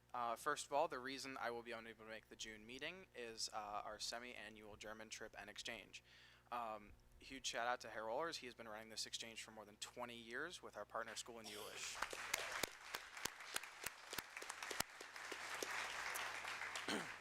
So our trip will be 10 days through Austria, Luxembourg, Switzerland, and ending in South Germany. And then the German students participating in the exchange will spend 18 days in Jülich with their partner family, visiting places like Cologne, Aachen, and the Netherlands, and many more spots. One of the many prides of CHS is our German program and our German trip. Today we had our monthly lunch with admin. Huge shout out to Mr. Klein for stepping in this year and being that friendly face and that listening ear to all the students in student council and those who want to get their voices out to the school and to someone who can help us make a difference. So our spring sports are starting to come to a close, and I don't have all the information yet. I actually have a form open right now with only the boys' tennis stats in for the year, but they have done very well. They had a record of 15-3. We may not realize it, but sports is one of our biggest ways that our school gains a reputation throughout all the other schools, all the other towns. Is the first thing is you ask is, oh, how's that school? What do the sports teams do? And that really shows, it shows a lot of who our students are and who our teachers and our coaches are. Highlights being the girls basketball team breaking tons of records in 1 year, cross country and track making it to states, tennis making it to the championship, plenty of really good sports achievements throughout the year. So for the Google form that I usually send out, students were asked on a scale of 1 to 10 how their year was, and the average rating, 5.78 out of 10. That's okay. Some 10s, some 1s. It really does depend on who the student is. Students were asked about their overall experiences for the year, and overall, students mentioned, struggles, very stressful years, sophomore year being stressful, junior year being ultra stressful. A lot of criticisms over the new phone policy. Obviously, a state mandate cannot be changed, but they still think they have a choice in that. Some students, however, loved their year. Freshmen enjoyed the new Renaissance program that they got to experience, and hopefully with the new changes to the unification, we can implement Renaissance across all grades to make it fair for everyone. They felt they got a lot of recognition for their good grades and their hard work in school. Some people really enjoyed making new friends coming from other districts. Overall, a wide range of experience from all types of students. You can't really point out what specifically makes or breaks the student's year, but if it's possible, try our best as a district to listen to each student and maybe collect and work on what makes their year. The last question was open-ended for any positives, negatives, or comments on the year. A majority of the responses were well thought out and pushing for phone policy reform. Pretty rapid how quickly they came up with that. Obviously mandated at a state level, but if enough students are prepared to respectfully push for reform, maybe it'd be worth a shot to give the students a voice, an outlet to state what they think, would be best for the students. Obviously, already done at the state, but if we are serious about student voice and student activism, that's one of the things they're willing to fight for. Not the best thing, but one of the things they're willing to fight for, might as well give them a chance to try it out, see what they can say, and have a say in the government that directly affects them. And then the last statement that I have for me was just a reflection on everything that I've done and seen while in this position. First of all, thank you all again for having me up here. It was quite an experience. Very interesting. Definitely an intro into small politics. Thank you for letting me get the voice of other students out to the public, to the people who can make a difference. I learned a lot, how to speak in small government, how to form reports of the student inputs, and overall, a little intro to politics. I did not initially know what I was getting into this year, but now I understand the realities of our town and our schools. We're a special town, only about 14,000 people, and some of the loudest voices. I think all of you would agree. Our town is incredibly vocal about a lot of issues, big or small. A tree gets cut down and the whole town knows on Facebook. We lose teachers and staff throughout the district, and again, the whole town knows and has something to say. It's both beautiful and sad that our town is so vocal. It's amazing that our town is close-knit and And I will say that public disclosure, this course, is very good, especially in our situations. But I feel that often people lose sight of the goal. We seem to struggle to see eye to eye for what might be best for our town, our schools, and our students. In this position, I've had more meetings than I could care to count. More times I've had to come early and stay late than I would care to count. I've had many conversations with board members, administrators, teachers, community members, business owners, nonprofit organization runners, all across the board. Each conversation, I try my best to talk about the good in our schools and what would be best for the students, and often I feel defeated in the conversation. For all of the students' efforts and advocacy, we are met with oftentimes blank stares and empty promises. So the final point of my remarks are try not to think about the profit, the numbers, the charts, the graphs. Think about the students. When you ask us for our opinion, don't just write it off as a part of a checklist. Listen to the students. Students can come up with some great ideas. Students don't think of lining their pockets. Students often advocate for what would be best for all because they aren't incentivized with money or power. So in the future of the school, wherever we may end up, I know I'll end up back in that crowd watching these meetings go on. Listen to the voices of the students that you hear every day, to the children you govern, to the voices that will remember how they were treated here, the voices that live with the decisions of our government, our state, and our local Board of Education. That is all we have for tonight, and thank you for the year.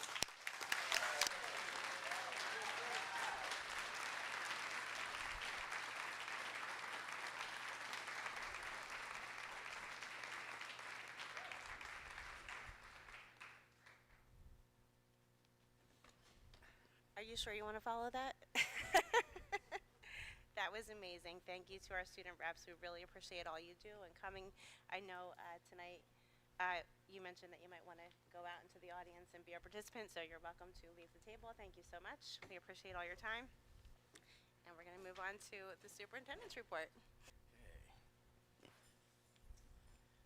No pressure, no pressure.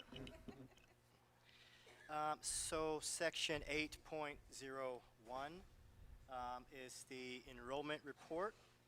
April of 2025 enrollment was 2220. April 2026, 2196. That report is attached. 8.02, 03, and 04 are the safety drill, suspension, and anti-bullying report. And just have one additional announcement because Kenny actually stole all my thunder with all the positive news, and so thanks, Kenny.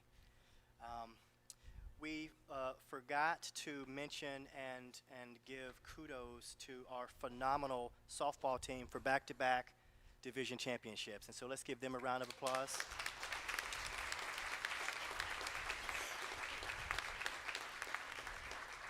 And so these amazing student athletes, they battled their way back and made the most out of every opportunity.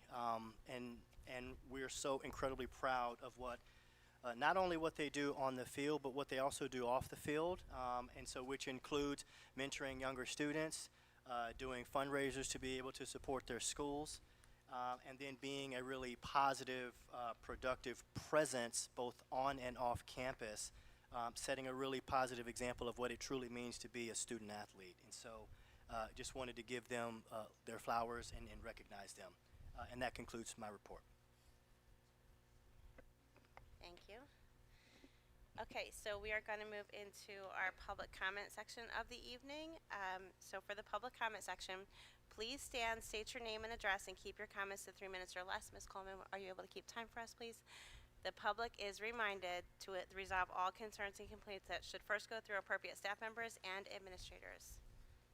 And again, we are going to listen and take some notes and follow up on the back end.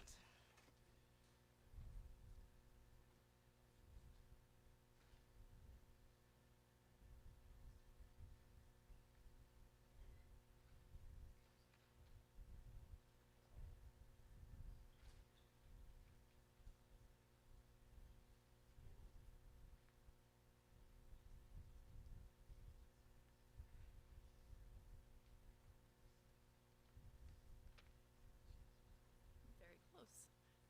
Can everybody hear me? Yes? Okay. I'm Alex Gonzalez, the certified school nurse at Zane North. On Friday, May 15th, the nursing team was told that the open school nurse position, due to the resignation of the Tatum nurse, would not be filled. We have not had a nurse in every building since the 23-24 school year. When most people think about school nurses, they picture someone putting on Band-Aids or giving out ice packs, but we do far more than that. We manage chronic illnesses and severe allergies, support students' mental health, administer medications, monitor illnesses and outbreaks, and provide health education, to name a few. Some students do not have consistent access to medical care, and the school nurse is a healthcare provider they see with any regularity. We are trained medical professionals who serve as the first line of defense when emergencies happen. In an emergency, seconds matter, and without a nurse in every building, we are placing our students at undue risk. Children today come to school with chronic, complex medical disorders that require monitoring, medical care, and in an emergency, an immediate response from a school nurse. Parents in this district put their trust in us to care for their children, and that trust is weakened when there is not a nurse in every building. Dr. Mutel spoke about intensity of service provided to students at the last board meeting. I'd like to give you a glimpse into my day.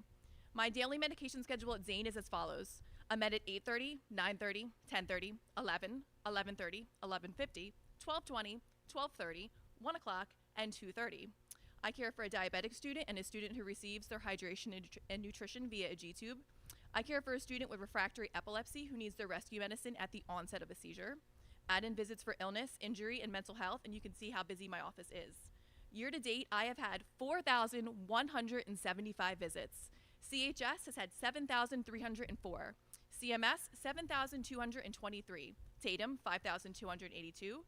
Sharp, 2,694. Newbie, 1,234. And Garfield, 916. Keep in mind that Newbie and Garfield have shared one nurse for the past 2 years. We are continually being told to do more with less. Teachers, building secretaries, and principals already have an enormous workload because this administration has been increasing our workload as we lose staff members and positions these last few years. Asking them to manage medical visits and student emergencies because there is no nurse in every building places an unfair burden on them and further increases an already overburdened workload. We should not be compromising on student safety. This year, I had a student come to the office with non-specific symptoms of just feeling unwell. During an assessment, her heart rate was in the 230s. Normal is 60 to 110. I asked her parents to take her to the ED for suspected supraventricular tachycardia, a condition with which she was diagnosed and underwent heart surgery for this year. Without a nurse in the building, who is responsible for making these medical decisions? Who recognizes the difference between a minor issue and a medical emergency? Without a nurse in every building, students fall through the cracks. Every student deserves access to healthcare support during the school day and a medical professional who can make sound clinical decisions about their care. I do not know what next year's nursing coverage will look like for our students, but I can tell you that their health and safety will be put at risk with this decision. I urge this administration to reconsider the elimination of another nursing position. Thank you.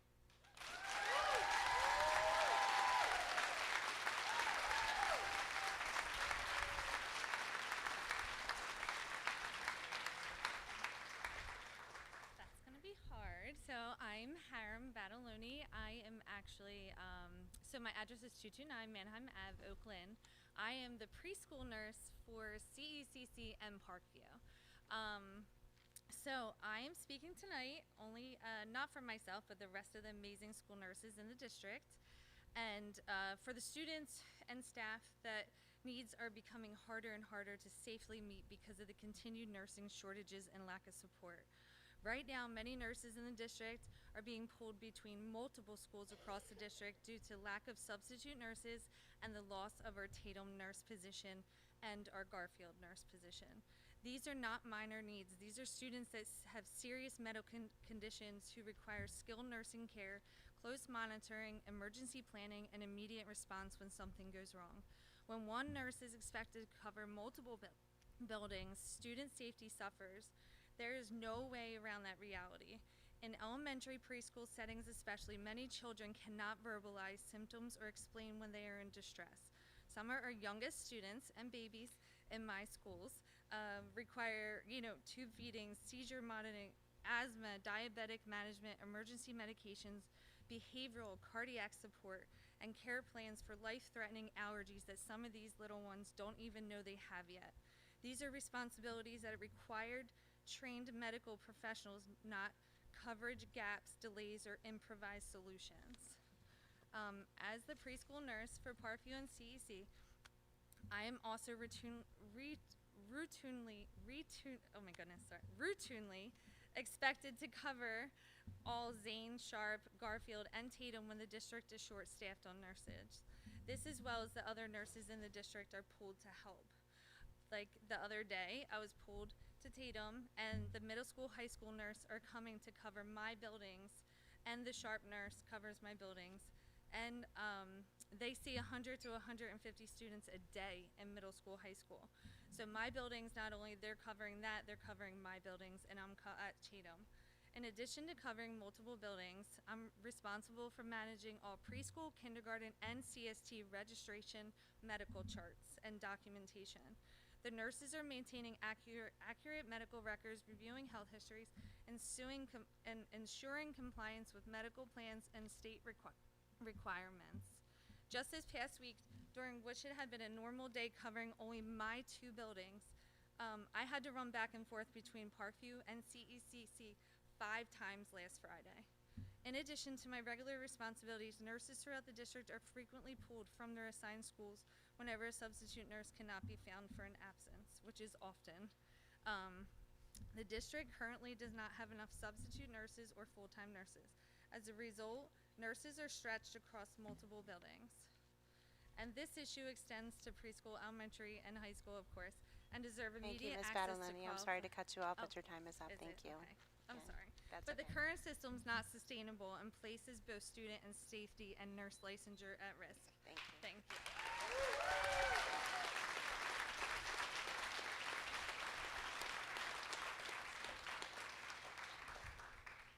Good morning. Thank you. Good evening, and thank you for giving me the opportunity to speak. So when we talk about population decline, I mean, who would want to send their kids to school here when there is not enough security? Oh, my name is Marshall Litsky Peoples. I apologize. So I just want to talk a little bit about, as the only female security guard in Oakland, Woodland, and Collingswood, who is now laid off, what I do. I have been advocating for the past 4 years that we have more, not just security, but tighter pass restrictions. I'm frequently told not to do write-ups on students because it's too much on administration. This is the first time in probably 4 years that the hallway was clear during lunch. Thank you to Ms. Ambrose for, giving me the opportunity to put in some suggestions and having students in the cafeteria, only leaving when it was time to go to the bathroom. Teachers have mentioned since me being laid off that they were concerned about how the next year is going to be. There's not enough security as it is. There's not enough people to cover bathrooms. I was called to cover a class today, and I'm frequently called to cover classes because I'm the only security guard that has a sub-cert. Frequently, there's not enough staff, period. Let alone to cover classrooms. Forget about the bathrooms. Almost every single call that we get, either I answer it or I assist my coworkers. Just go up there just to make sure everything is okay. I do residency checks. I have asked multiple times to be CPI trained, to be an instructor, to help my coworker Ruben. He's the only one in the district who trains everybody in Oakland, Woodland, and Collingswood, and I assist with every single training. I'm the only security guard that assists with him, and he's the only security guard that does CPI training. Since I've been here in the past 4 years, there has been less female fights. I apologize. I'm just very passionate about these students. Thank you. The reason that there has been less female fights is because a lot of times the girls felt comfortable to speak to me. Just today, a girl came to me and was crying about in the bathroom that something happened at home and how she's kicked out, and I'm the person that she feels safe with. I bring snacks for the kids, I bring the backpacks, I bring a lot of food for the Panther Pantry, and I make sure to do deliveries. I bring a lot of female menstruation products because, frankly, I apologize. Frankly, as a woman, the cardboard menstruation products are not enough. And some of these pads are so thin that it doesn't hold anything. These girls need more, and maybe they don't have it maybe they don't have it at home. And I'm not fighting for my job because I make a lot of money. I only make like $23,000 a year, and I have a really long drive. I drive like 2 hours every day back and forth to get here. I'm here to fight for the students. My apologies. And I just want to give you a real example of why it's important. Ooh, I apologize.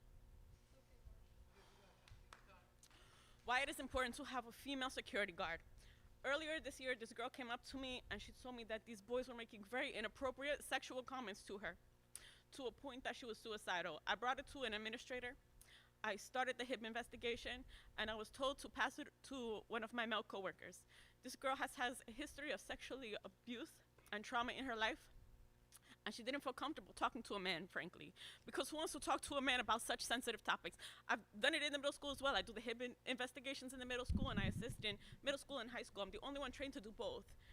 Next year, if one of the guys call out, there's only one in the middle school, one in the high school, and if one's doing residency and a fight breaks out, they're all alone, which is not fair to my coworkers.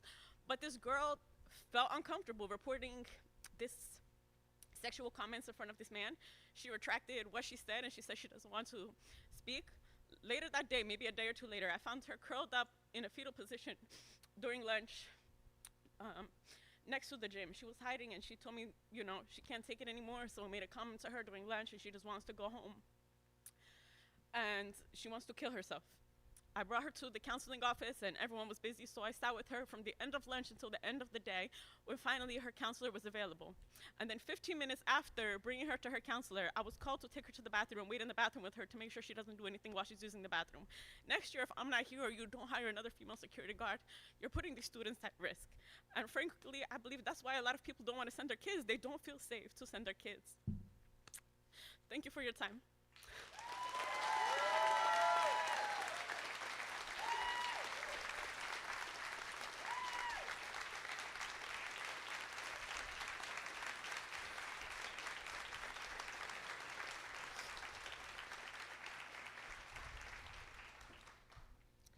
Hi, my name is Marielle Bandalian. Good evening. I want to speak about the decision to lay off our only female security guard, Marsha. First and foremost, a lot of the work Marsha does goes unseen because she's never asked for recognition, but our students and staff see the impact every day.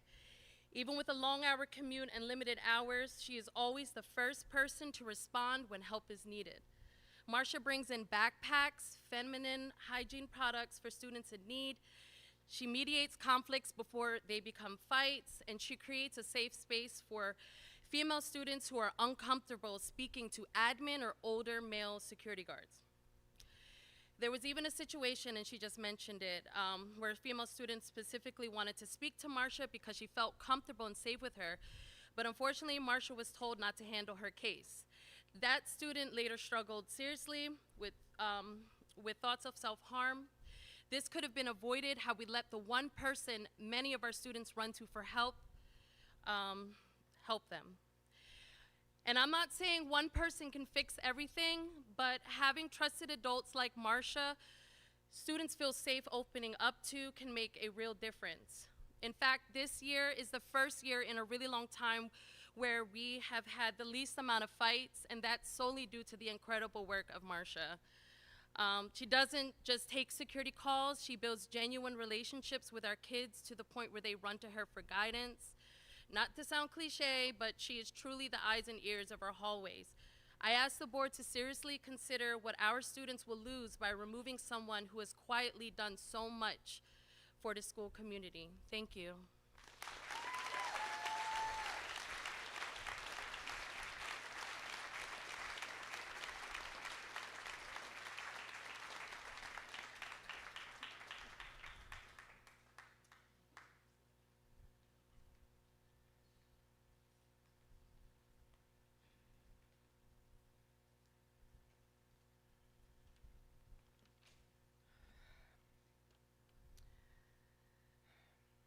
Robin Hogan, President of the Collingswood Education Association. Oh, okay, start again. Robin Hogan, President of the Collingswood Education Association. Tonight, the CEA is here to speak with one voice. This district is facing huge challenges, and the challenges are not over. They will continue next year. It is precisely because we face critical challenges to public education that we need to have confidence in those that are charged with leading the district through these challenges, that we are going to be led with transparency, putting aside all private motivations except to achieve what is best for all of our students. It is the opinion of our members that we do not have confidence in Dr. McDowell to meet this moment. 90% of our members participated in the vote, in which they unanimously voted to move forward with the following resolution. Kylie Smith, high school counselor. adopted unanimously by the Collingswood Education Association, Monday, May 18th, 2026. Resolution by the members of the Collingswood Education Association for no confidence in the leadership of Collingswood Public Schools Superintendent, Dr. Frederick McDowell.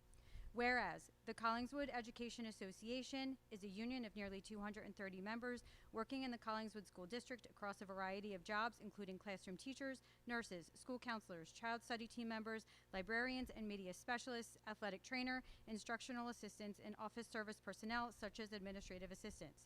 Whereas the CEA has been incorporated as a labor organization since 1962, and whereas CEA members are committed to fostering an educational environment where students thrive, educators are respected, and community partnerships are strong. And whereas Dr. Frederick H. McDowell Jr., Dr. McDowell, was hired as superintendent of Collingswood Public Schools on Tuesday, January 19th, 2021. And whereas the leadership of Dr. McDowell directly impacts the morale, retention, educational programming, and effectiveness of faculty and staff, as well as the overall quality of education in our schools.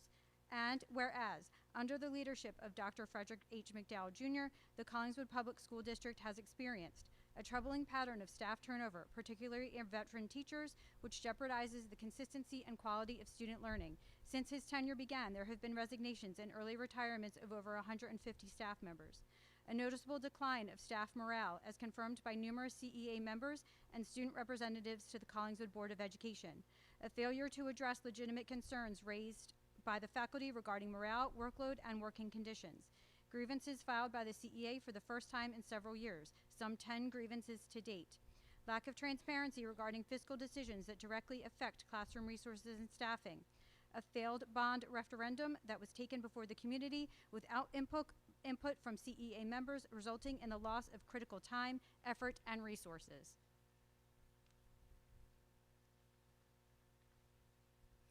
Latoya Goodall, counselor at the high school. A sustained breakdown in communication with educators, staff, and the community. A clear uptick of CEA members and Collingswood residents speaking during public comment of Board of Education meetings over the past several years to share their personal statements in direct opposition of Dr. McDowell's plans, practices, and policies. A prolonged delay in contract negotiations resulting in over 300 days from July 2024 to June 2025 without a fair and equitable agreement. Lack of clarity and transparency regarding the Wellness Center grant spending, the hiring of consulting firms and audit agencies while in a budget deficit. Most recently is the money being spent to redistrict Garfield students, for example. The elimination of our full-time multi-tiered system of support employee. His work has enabled the high school to have the lowest level of absenteeism in years. Page 10 of Vision 2026 Strategic Plan, edited by Dr. McDowell, has a chronic absenteeism uptick as an overarching challenge to the district. The elimination of our multi-tiered system of support educator also diminishes opportunities from page 10 of the Vision 2026 Strategic Plan, including programs such as Tomorrow's Teachers and the partnership with local businesses to get real-world experience. The inability to provide reasoning for the lack of Chromebook disbursements to students in need, furthering the lack of equity.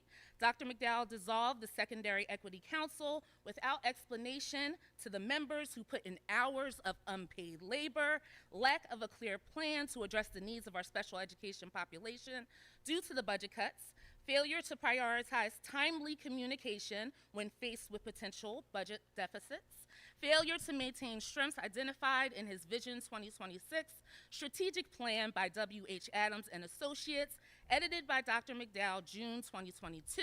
These include the inability to maintain high school enrollment despite the rise in school-aged children throughout the community, a failure to prioritize performing arts programs and opportunities, a failure to prioritize strong social and emotional learning and mental health supports, and the limitation of career and technology education elective options and pathways, including computer science, foods, and child development.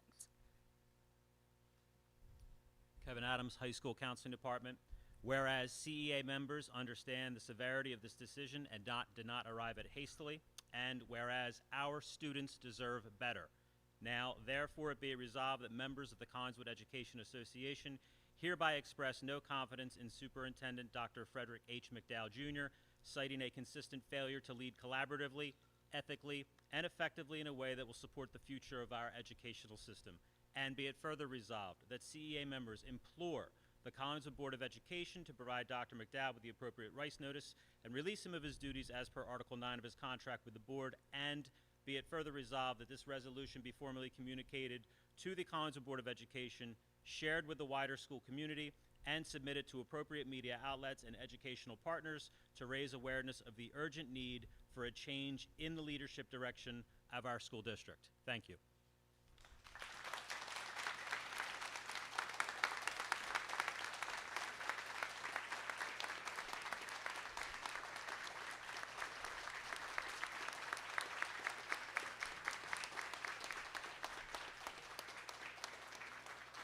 I'd like to call this meeting back to order. Is there anyone else coming up for public comment?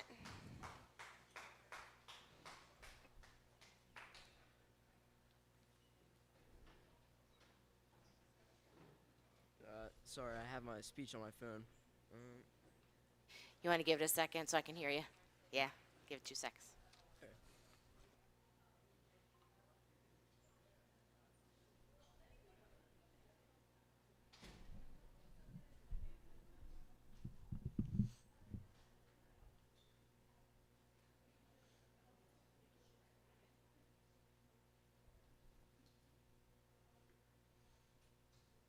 All right, am I good now?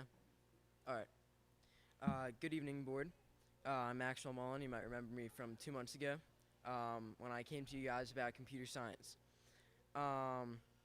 This morning, I was allowed to listen in and ask questions during a meeting between Mr. Klein and the student board, the lunch that somebody mentioned earlier.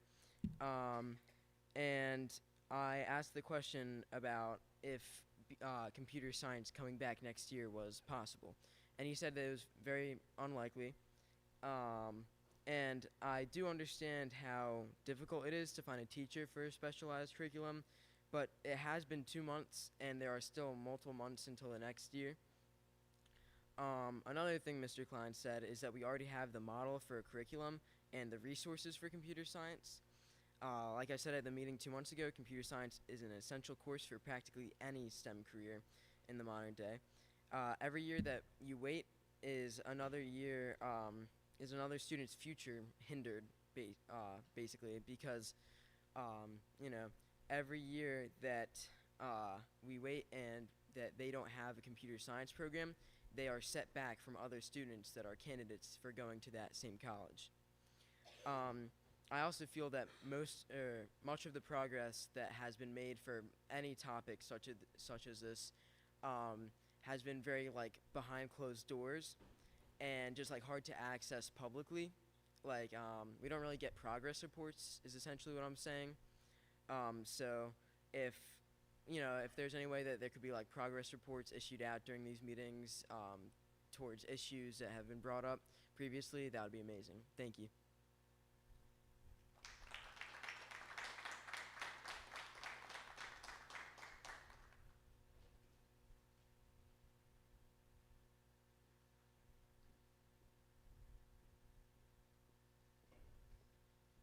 Hi, I'm Jim DeSimone. I live at 126 East Browning Road. I've been a taxpayer here in Collingswood for over 21 years. I was floored when I watched the Committee of the Whole meeting last week, and there was discussion around item 13.23. I was appreciative of Ms. Hogan for sharing that these were significant increases, and I think that it's incredibly important for the Board of Education to realize that these are your employees. It is up to you all to be making decisions around their salaries and their salary increases.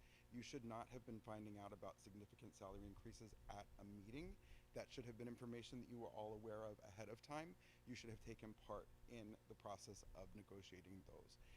The salaries should have been shared with you beforehand. Any desire to make significant increases should have been shared with you beforehand. I also was reviewing the board agenda, and I noticed that we're transferring several administrators into new positions that are just being approved tonight with their job descriptions. And that's item 13.28. I am not aware whether those positions were properly posted or not in compliance with equal employment opportunities. If they were not posted and the positions were not applied for, then it's incumbent upon you to vote no to those transfers. It's also incumbent upon you to vote no to 13.23 because you were not included in the negotiations of the non-affiliated staff members. Thank you for your service, and I appreciate that you're going to take the time to vote properly on these two items. Thank you.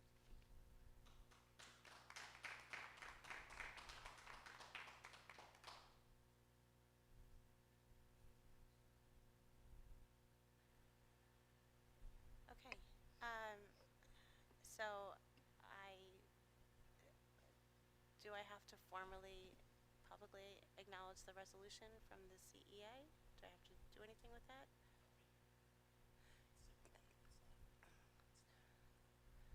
I don't need to formally acknowledge the resolution at all? Okay, okay. Okay, got it, okay. All right, moving on. Thank you all for speaking, and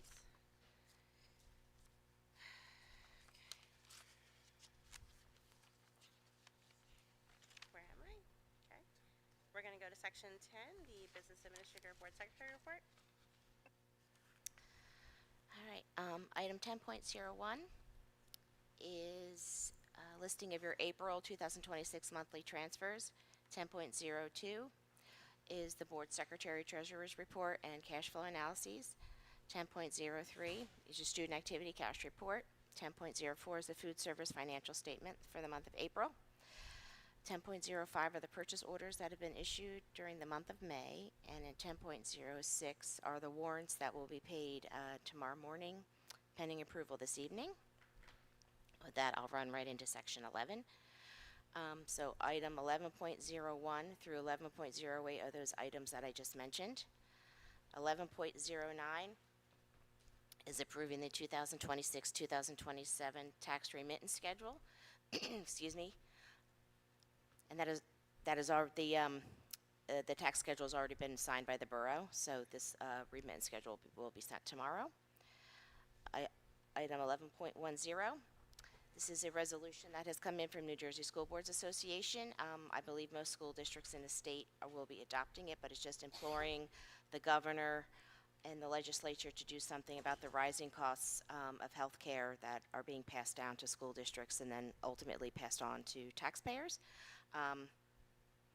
Basically a show of force. 11.11 is approving a joint transportation agreement with Rancocas Valley Regional High School. 11.12 is approving Camden County Educational Services Commission.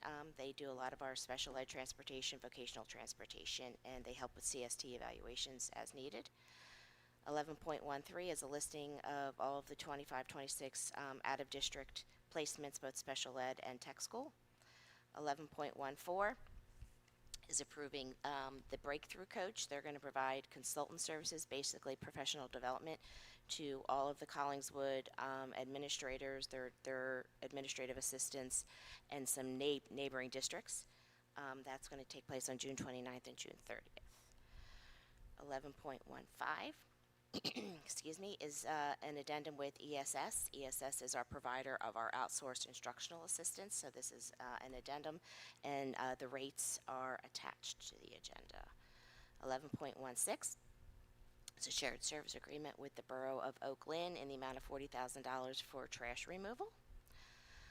11.17 is approving a contract with Virtua to provide physical therapy services for the next school year at a cost of $85 an hour. This was procured through RFP, and the evaluation rubric is attached to the agenda. So with that, items 11.01 through 11.17 are what we're looking for approval for tonight. Can I get a motion to approve said items? I just real quick, Luke Greenwald's We name have to make is. a motion in a Oh, second, I'm and then we sorry. can do questions. Oh, and okay, comments. I'm sorry. That's okay, Stacey, thank you. So moved. Can I have a motion? Thank you. And a second?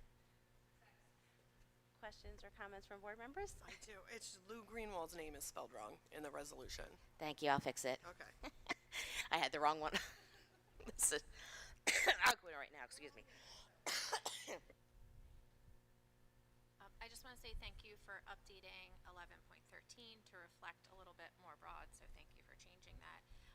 And, oh, sorry. I just want to say thank you to Beth Ann for changing, or updating 11.13 out of district placements.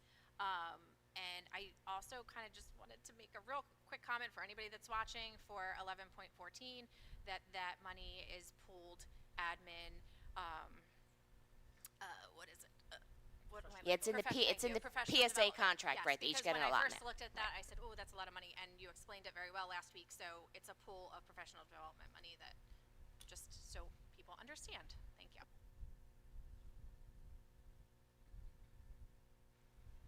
Any other questions or comments from board members? Okay, Ms. Coleman, roll call, please. Mr. Chu, Yes. Mr. Craig, Yes. Mrs. DeMarco, Yes, except on 11.15 where I have to abstain for conflict. thank you. Mrs. Devine, Yes. Mrs. Mikulski, Yes. Mrs. Sherman, Yes, except for item 11.11, I abstain. Mrs. Z, Yes. Mr. McMillan, Yes. Mr. Dilkus, Yes. Mrs. Maya. Yes. Thank you. Okay, we'll move on to section 12, curriculum. The two of us are coughing up here nonstop. We apologize. Sorry, I'm spreading it.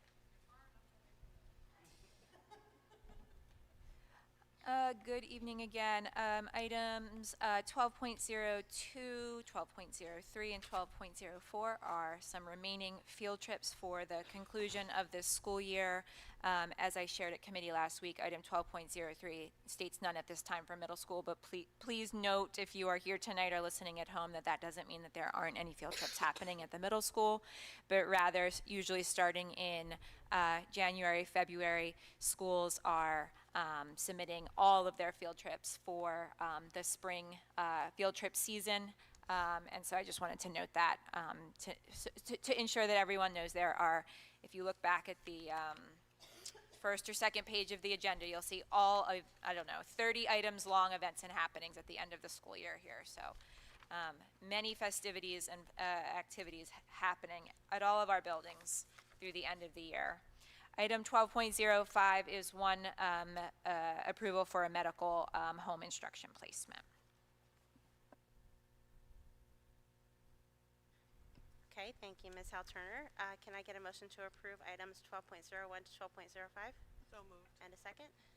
Any questions or comments from board members? Ms. Coleman, roll call, please. Mr. Chu, Yes. Mr. Craig, Yes. Mrs. DeMarco, Yes. Mrs. Devine, Yes. Mrs. Mikulski, Yes. Mrs. Sherman, Yes. Mrs. Z, Yes. Mr. McMillan, Yes, except for we're required to abstain. Mr. Dilkus, Yes, except we're required to abstain. Mrs. Maya. Yes. Okay, item 13, personnel, or, yes.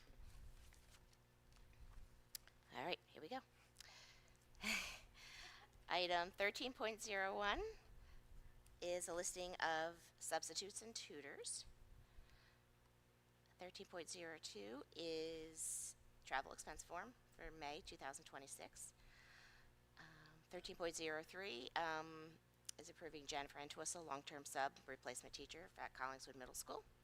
13.04 is approving Anthony Jones, long-term sub replacement teacher at the middle school. 1305 and 1306 are FMLAs. 1307, Brigina Tatum has announced her retirement. We wish her very well. 13.08, Chelsea Scanzano is the LDTC teacher. Yay! Very excited. This is a very hard position to fill, so we were actually very excited we were able to fill this one. Items 13.09 is approving Isaac Mendelson as the Wellness Center social worker. As Dr. McDowell said in his presentation, we were able to bring him back with some savings in the budget. 13.10 is a revised contract. 13.11 is approving Christine Davis as the Zay North preschool grade. A revised contract, issue a contract to Christine Davis. It says, what is she? Oh, okay, that's why, okay, yeah, okay. The next item, 13.12, is Madison Altenbach, Sharp School preschool teacher, preschool through grade 5 teacher. 13.13 is a termination of an employee. Excuse me. 13.14 is a listing of preschool through grade 5 instructional assistants part-time. 13.15, grade 6 through 8 instructional assistants part-time. 13.16, grades 9 to 12 instructional assistants part-time. 13.17 is a listing of the 2026-2027 elementary lunch aides in the district. They work about 2 hours a day. 13.18 is approval of the elementary lunch supervisor at Newbie. 13.19 is a listing of the 26-27 preschool through grade 5 permanent subs by each elementary school. 13.20 is the 26-27 grade 6 through 8 permanent subs. We have 3 of them. 13.21 26-27 grades 9 to 12 permanent subs, and we have 4. 13.22 is the 26-27 school security staff. 13.23 is the 26-27 unaligned staff for Collingswood and Oak Glen school districts. 13.24 is the building services employees. These are your custodians and your maintenance crew.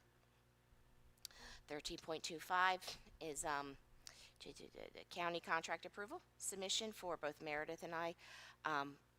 By law, our contract has to go to the, you guys approve it twice. You approve it to go to the state, and then when the state approves it, then it comes back for final approval. So you'll be seeing this item a couple times. 13.26 is approving the following staff to do AED training on Tuesday, July 7th. 13.27 are the staff transfers or reassignments. 13.28 is the administrator transfers and reassignments. 13.29 is the spring summer preschool hours. 13.30 is the 2026 summer ESY staff and program. 13.31 is the CST summer IP meetings. 13.32 is summer CST staff and shared with Oak Glen for both programs. 13.33 is the 2026 summer related staff. So these are staff that work with ESY. 13.34 is approving the 2026 summer psychology intern. Excuse me, 13.35, 2020, I should say, excuse me, I see a typo, it should say 2026. I will fix that. Summer CST assessments, and then the last one, this should probably have been the very first item, so I apologize, but there's nobody here, but this is a huge recognition of our retiring faculty and staff that are listed in the agenda. Lisa DeAngelis, Ingrid Kinkler, John McConnell, Rick Pence, Anita Jenka, Regina Tatum, Maria Tessing, Windsor Yamamoto, Karen Principato, and John McMullen, and we thank them for their many years of service. And with that, items 13.01 through 13.36. Thank you so much. Can I get a motion to approve said items? So moved. And a second? Second. And any questions or comments from board members? Regarding the timeline, particularly for 13.23 and 13.25, can you clarify what are the timing constraints for both of those items? In terms of the need for us to review and approve them in May versus another time? I'm sorry, which items? Yeah, I'm trying to take minutes and do everything all at the same time. I'm having a very hard time hearing tonight. Can everybody turn up their, it might just be a me thing, but volume's up and thank you. 13. For 13. Oh, so my contract? Yeah. And 13.25, what are the time frame So requirements? You mentioned that there are some, so I So just would like to appreciate them. 13.23, and again, we can do it, in years past, we used to just do everything in April. But in the last few years, we've been having to riff. So we try to get everybody on the agenda for April, or excuse me, yeah, for the May 15th deadline, and then we wait for everybody else. In a perfect world, we would all get everybody on one agenda and just be done with it. So the timing is unfortunate, but I do have to have contracts in place for all staff for salary to start on July 1. my contract and Meredith's and the superintendent's by law, superintendent, assistant superintendent, or business administrator, our contracts have to be, they have to go to the county for review and approval before you can submit final approval. So this is the submission to go to the county. So the county's going to get a copy of the contracts, they're going to get an Excel spreadsheet, and they're going to get the board resolution approving our contracts for approval. They're going to approve it or ask questions, and then when it comes back with final approval, the board then votes on final approval of our contract. And that's just law, so. So your contracts have to be approved by when? July 1? Yes. Prior to July 1? Yes. And the other contracts need to be approved by when? July 1? Correct. Yes, I need to have all employment contracts in place for next school year by July 1. Okay. So I'm gonna,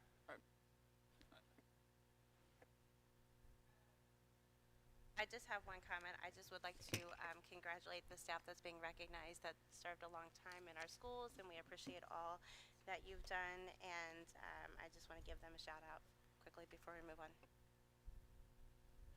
so I would like to make a motion to table 13.23 and 13.25 until our June meeting, so that we can actually, our discussion at the committee of the whole was well along, and I think it warrants a discussion so that we can all get there, and also given that so I am making that motion. Can I get a motion to approve the tabling?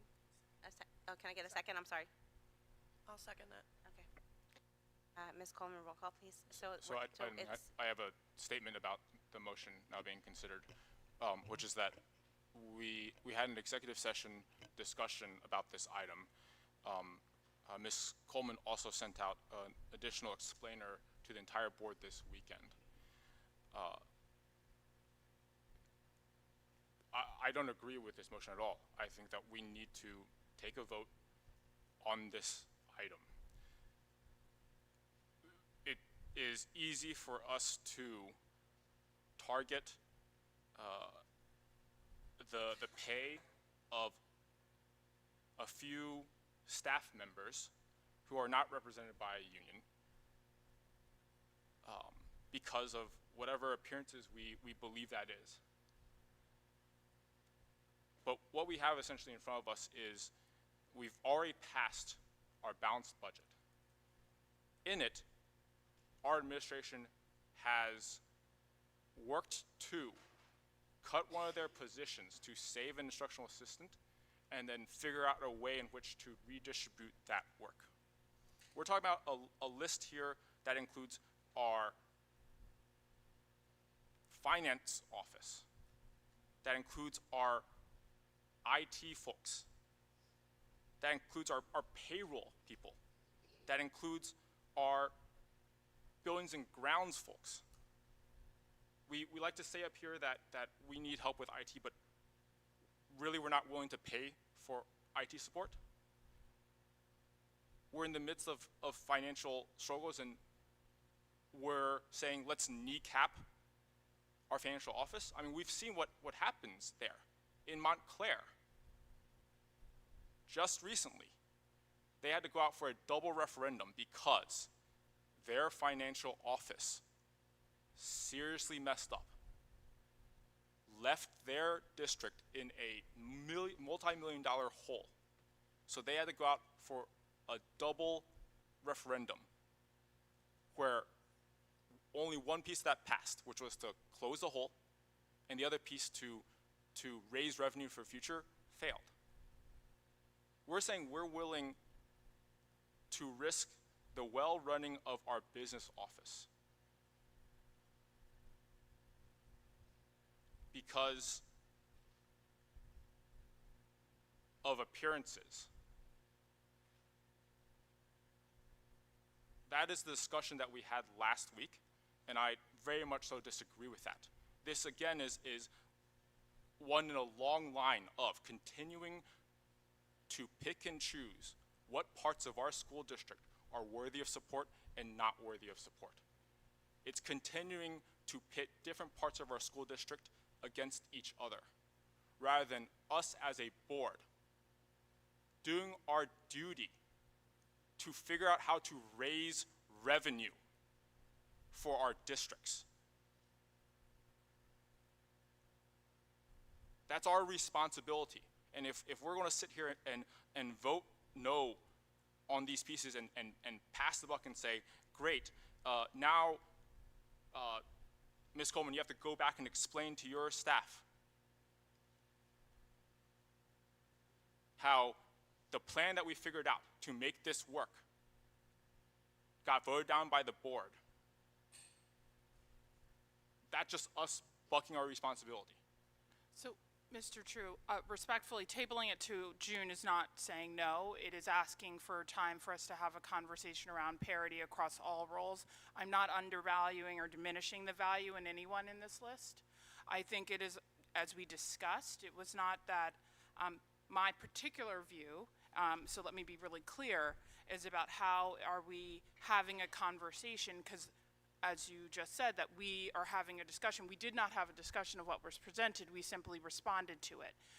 And so I think it is just prudent to allow us time to ensure that we have a pathway to, just like our represented staff, have the pathway to equitable pay rates, consistent pay increases. We as a board have a responsibility to ensure all staff receive that, right? So it is not either or from my perspective. This is all about the team. I'm suggesting time. Now, if we want to proceed and see where the chips fall, then we can talk about a no. But that is not what my motion was. So given that we've already made, oh, sorry, go I ahead, Matt. disagree that this doesn't send a very clear message of what we value and who we value and who we think can wait. I think these individuals do an incredible amount of work and underpaid, like many within the halls here. And I think we've heard that pretty consistently. We've heard it pretty consistently. We sat in for an hour. We had our committee of the whole. Many emails back and forth. I've been doing this long enough. I don't know what waiting another month is going to do other than send a message that we're going to delay. I really encourage the board not to delay this and to just let them go about getting ready to do their work, because they've got to close out our year. They got to get ready for getting into the summer where the work then continues so that they can be ready for the following school year. These are going to be the people that if we want to go out for an operational referendum, we're going to be doing the hard work to ensure that we can actually make the dollars and cents of that fit. To say now here that we're going to take an extra month to have a conversation about this when we've already talked about it and we've already gotten information, I think sends the absolute wrong message to the people that we're going to be asking to go out to the community to get us more money so that we can continue to pay everyone across the board. I think we saw here today, we can expect that there are going to be conversations about raises for others as well, particularly if we're able to bring in more money. But to hinder this group at this moment, I think is not a very good decision, and I would advise the board not to take it. Okay, thank you. There was a motion and there was a second, so I do need to proceed with roll call. So what, sorry, go ahead, Meg. Can I just ask a clarifying question? Ms. Devine, what would this timeline, what would the plan be? Would we be talking We would another discuss executive this in June. session or committee of the whole? I wasn't sure what, like, are you talking tonight Our or June, next so week? our June meeting, this would be on the agenda for us to discuss. I mean, respectfully, we've just been told it would have been on in April. So it is the delay. It's not my intention. If we, right, I made a motion. Let's vote on the motion. The motion was to move it to our June meeting. Right, I was just clarifying. No, Committee of the whole or regular board Committee meeting? of the whole and board meeting. Thank you. Okay, so if, just to clarify, if you vote yes, you are voting to approve the motion to table the discussion to June. If you vote no, you are, want to not table the discussion until June and proceed with the vote today. Okay. Ms. Coleman, roll call, please. Mr. Chu, No. Mr. Craig, No. Mrs. DeMarco, Yes. Mrs. Devine, Yes. Mrs. Mikulski, Yes. Mrs. Sherman? No. Mrs. Z? Yes. Mr. McMillan? No. Mr. Dulkus? No. Mrs. Maya? Yes.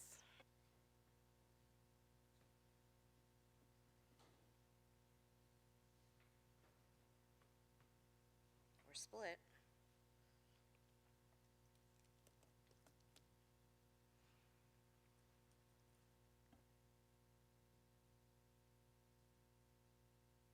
I'm going to let that sit there a minute because I think that it's important to recognize that we're not all on the same page. It is what it is. We're not all on the same page. We don't all have to be on the same page. I hear what everybody is saying. I appreciate all your perspectives, but we need to get on the same page with this one, and I think that if there's a possibility that we can have further discussions about it and get to where we need to go, then I think that that's where the work has to come. Can I just say one thing? Being it affects me and Meredith. It's kind of weird. I don't want to put words in Meredith's mouth. I'll just speak for myself. If I know it's 5-5 right now, but if it's gonna, people are gonna vote no. Just vote no. So we know what we're doing over here. I don't know that delaying a month is gonna do anything. I appreciate the opportunity to explain further, but I just feel if the vote for contracts and compensation for the board office staff is going to be no, and again, they're unrepresented, so I'm doing my best to represent my staff. But if it's going to be no, I think for planning purposes, it works better for the board office staff that they know now, because we've been spending since you guys approved the job descriptions last month, we have been cross-training staff. I will stop doing that. They're spending extra hours learning additional responsibilities, and if it's going to be a no, I'm going to roll all that back. I don't want to waste anybody's time, including my own. So respectfully, I just think if you're going to vote no, let's just take the vote and just get over it. That's all. So I mean, I'll just be really transparent. It's not actually no. It's the amounts, and what we're trying to understand is how do we get to doing this for everybody and getting them to the rates that you're like to, is having clarity in where we're going next. And the intention is not to have the discussion in this moment around that. It was to get to, well, what's our next step? Are we going to expect this going forward? Should we anticipate this as we go out to the community to ask for more investment in our entire staff, everyone on the team, right? Getting more clarity around that, because the spread is significant. And so how do we get to a spread that is easy for everybody to say yes, is ultimately what we're trying to discuss. Now, if we don't want to, look, I'm prepared People to. are doing different jobs, though. The level of compensation is going to look different. I think to assume that everybody is doing the same thing, it's being spread out across. We had this conversation already, and I feel like we've gotten emails and responses about this. It's like I don't know what else we need to hear. The conversation was very clear. 3.3 for all unaligned staff, and it's adjusted for additional duties put forth, or to be able to somewhat meet market rate for really important positions. That was very clear. It's been something that we've discussed. Again, to delay this does nothing but add uncertainty for our business office. If we are not willing to pass this as a board, then we should not pass it as a board. If we're willing to pass it as a board, let's pass it as a board. It was also clarified at the last meeting and via emails that these are positions that cover 2 districts, Collingswood and Oakland. And so the breakdown, Oakland pays mostly 12% for most of these positions, except for the assistant PA. That is an 80% pay, and Collingswood pays the rest. And the cost to the district is significantly less than some of our neighbors. For positions like a BA and a director of curriculum instruction, significantly less than our neighbors in Haddon Township. I don't know what other information is needed from board members in order to make this decision. Everything, I'm not sure what else is needed. Our next step to be able to provide more raises for all of our staff is to pass an operating referendum at a high level. Millions of dollars. That is how we do it. That's something that we've been talking about for years now. That's been made clear for years. That Dr. McDowell has made clear to us and our community for years. And whether or not we want to accept that or not, that is the truth.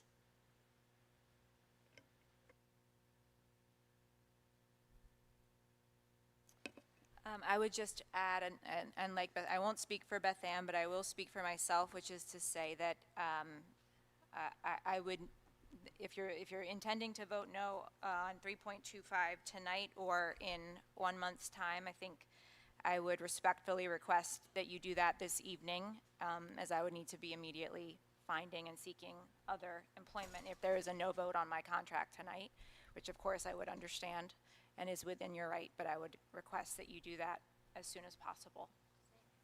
I'm also going to speak about just how this is. I'm going to call. So can I? I'm going to call out what has been going on for years, which is a concerted effort to cast doubt on the quality and the work that our central office does. This is another piece of that continuation of.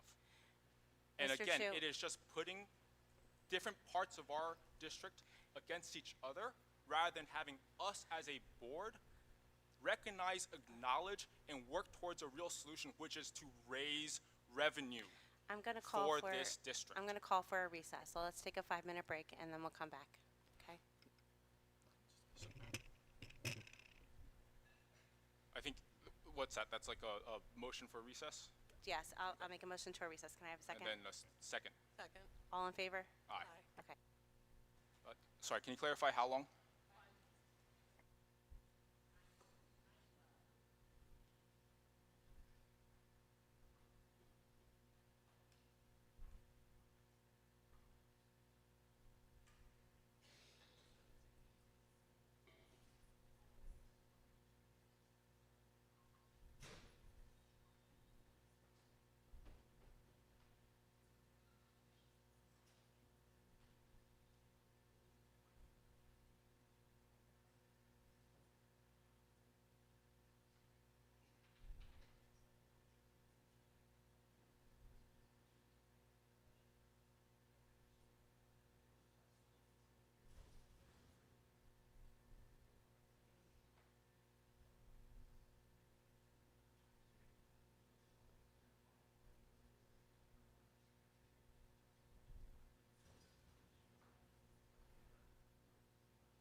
So, before we vote on this, I would like to say, I think Zakiya is going to make a motion to go ahead and proceed with the vote, but before we do this, I just want to say that, Dr. McDowell, Ms. I'm Coleman. sorry, Ms. Mack, can you speak up a little bit? I didn't quite hear what you said. Everybody's having a hard time hearing Yeah, today. I Thank think, you. Yeah, yeah, I think it's thank just you, yeah. low today. So, Miss Maya, I yes. found out, I realized earlier that my volume was all the way down, yeah, so maybe Fred that's. turned mine all the way up, so I'm good. I think the PA in general is low. Like the PA, the main line is low. Oh, okay, yeah. Huh? Yeah, it's all good. So, Dr. McDowell, Ms. Coleman, can you please, in our next committee meeting, bring up the idea of creating we can create some sort of policy around how do we go about making sure that the online staff is consistently paid, and what their raises, what their increases should be, or how we go about that process so there's some more consistency? Yes, we can draft a policy and then create the chart based on the variables in the policy. Okay. All right. So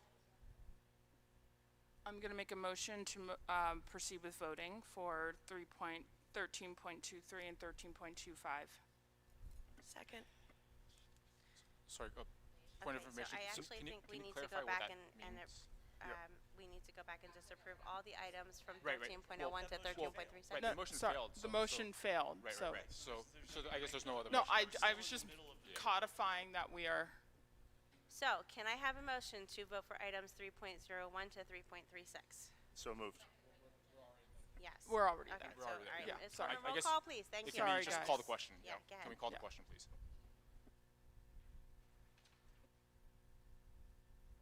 Yes, roll call, please. Okay. Mr. Chu, Yes. Mr. Craig, Yes. Mrs. DeMarco, Yes, except 13.23 where I vote no.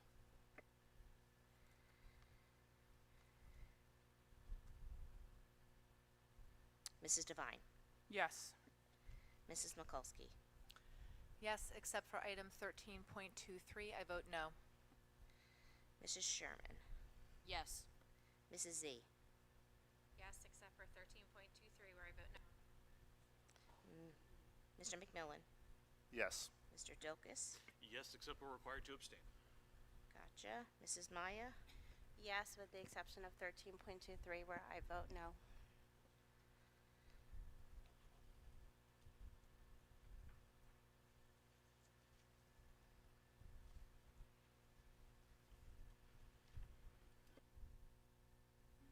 Okay, moving on. Thank you, everybody, for your comments and all of your discussion over the last week or so. Moving on to section 14, policies.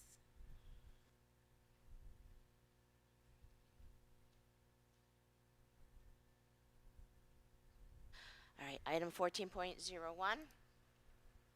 It's approving the first reads of policy 2365, acceptable use. That's the I can't speak anymore with all this coughing. Acceptable use of generative artificial intelligence.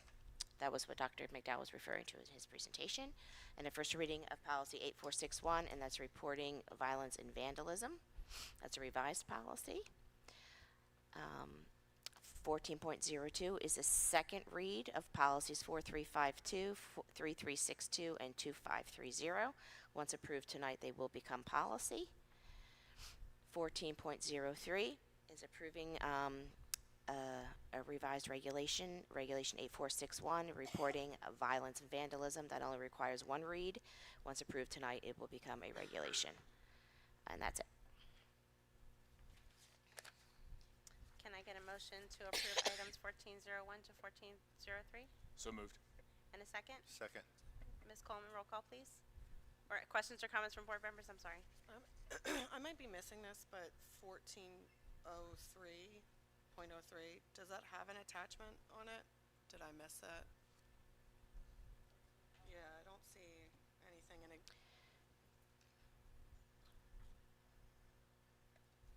It's in 1401.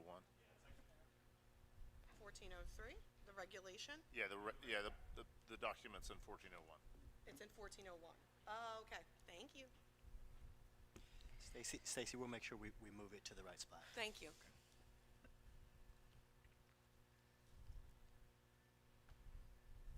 Okay, Ms. Coleman, roll call, please. Mr. Chu? Yes. Mr. Craig? Yes. Mrs. DeMarco? Yes. Mrs. Devine?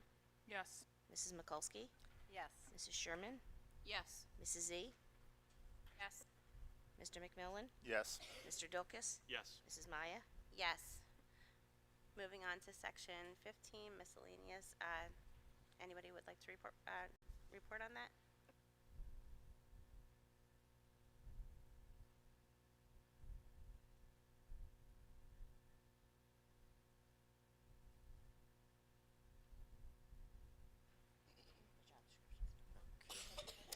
Section 15 are the HIB reports from the previous month, 15.01, and 15.02 are the corresponding administrative roles with the updated duties aligned with the unified campus.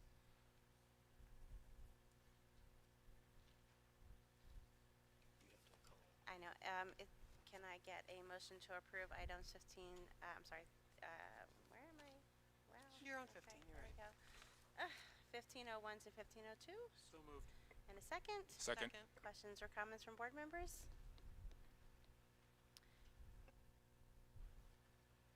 I just have one question. Have these job descriptions been presented to or discussed with the people that are going to be doing these particular jobs? Yes, we sent drafts to CPSA. They provided feedback, and then we updated the drafts before we presented them to the board. Okay.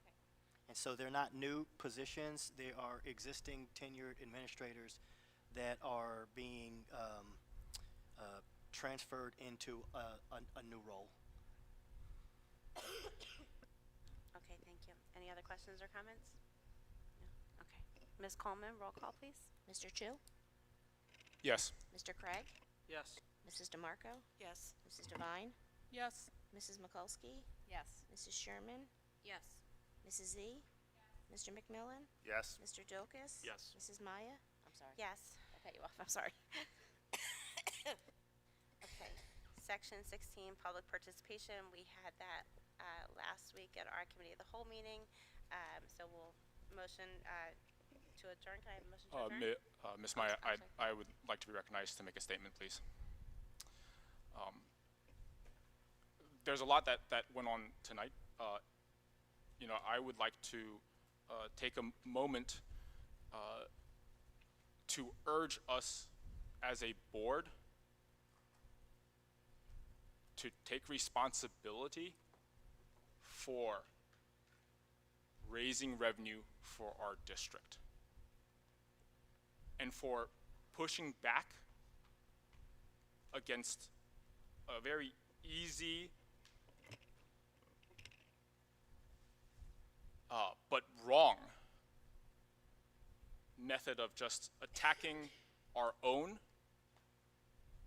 rather than facing the hard truth, which is that we, like many other districts throughout New Jersey, are facing financial difficulties that will require more investment from our community.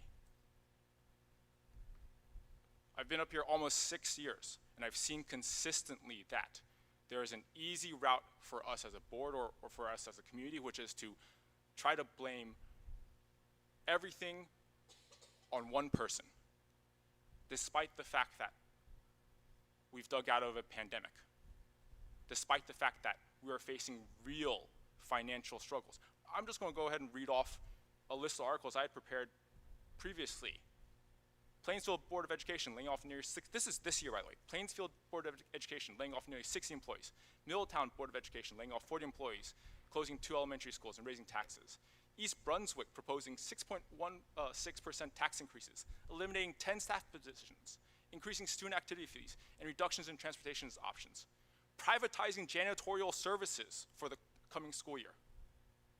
Montclair closing one of its middle schools to save millions. Cherry Hill cutting 72 positions, while also considering renovations to elementary school at the same time.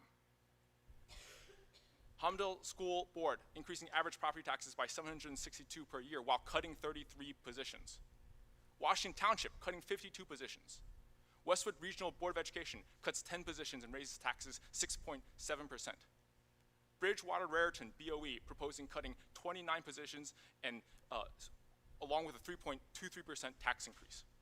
Roxbury School Board adopted a few Mondays ago a budget that raises average property taxes $680 a year while eliminating 27 staff positions.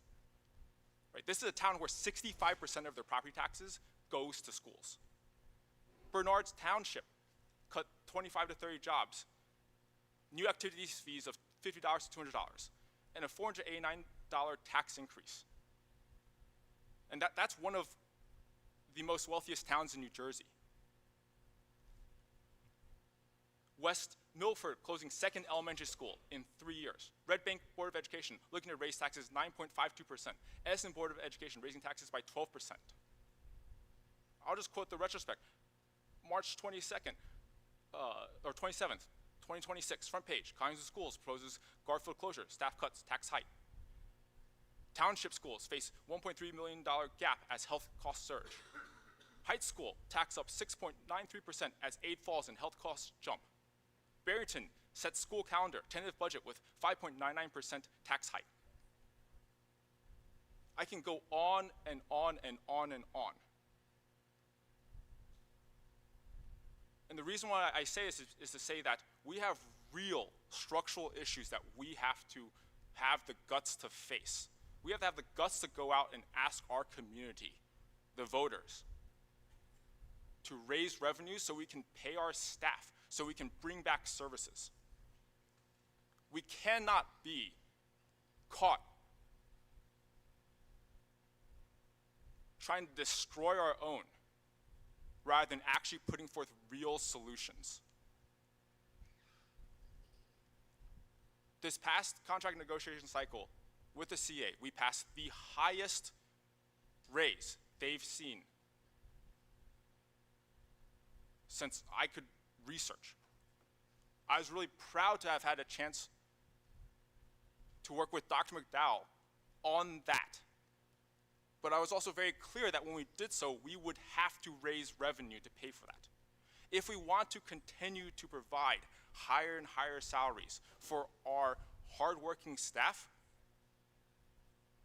we as a board have to take that responsibility and stop blaming other people. Stop blaming one person for the difficulties that we face. Attacking our own doesn't help. So I seriously encourage our entire board to really introspect and think about how we're going to sell to our community a multi-million-dollar referendum so that we can build back our schools. Thank you, Ms. Maya. Thank you, Mr. Chu. Ms. Maya, may I say something briefly? Just things that I was thinking while listening to the last, maybe 30 minutes of our meeting. I'll just say this. I think we're all very schooled in our current budget crisis.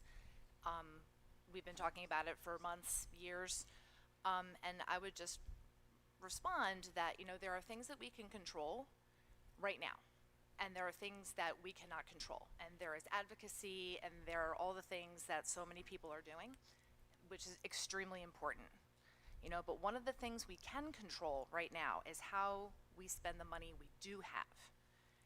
And I think that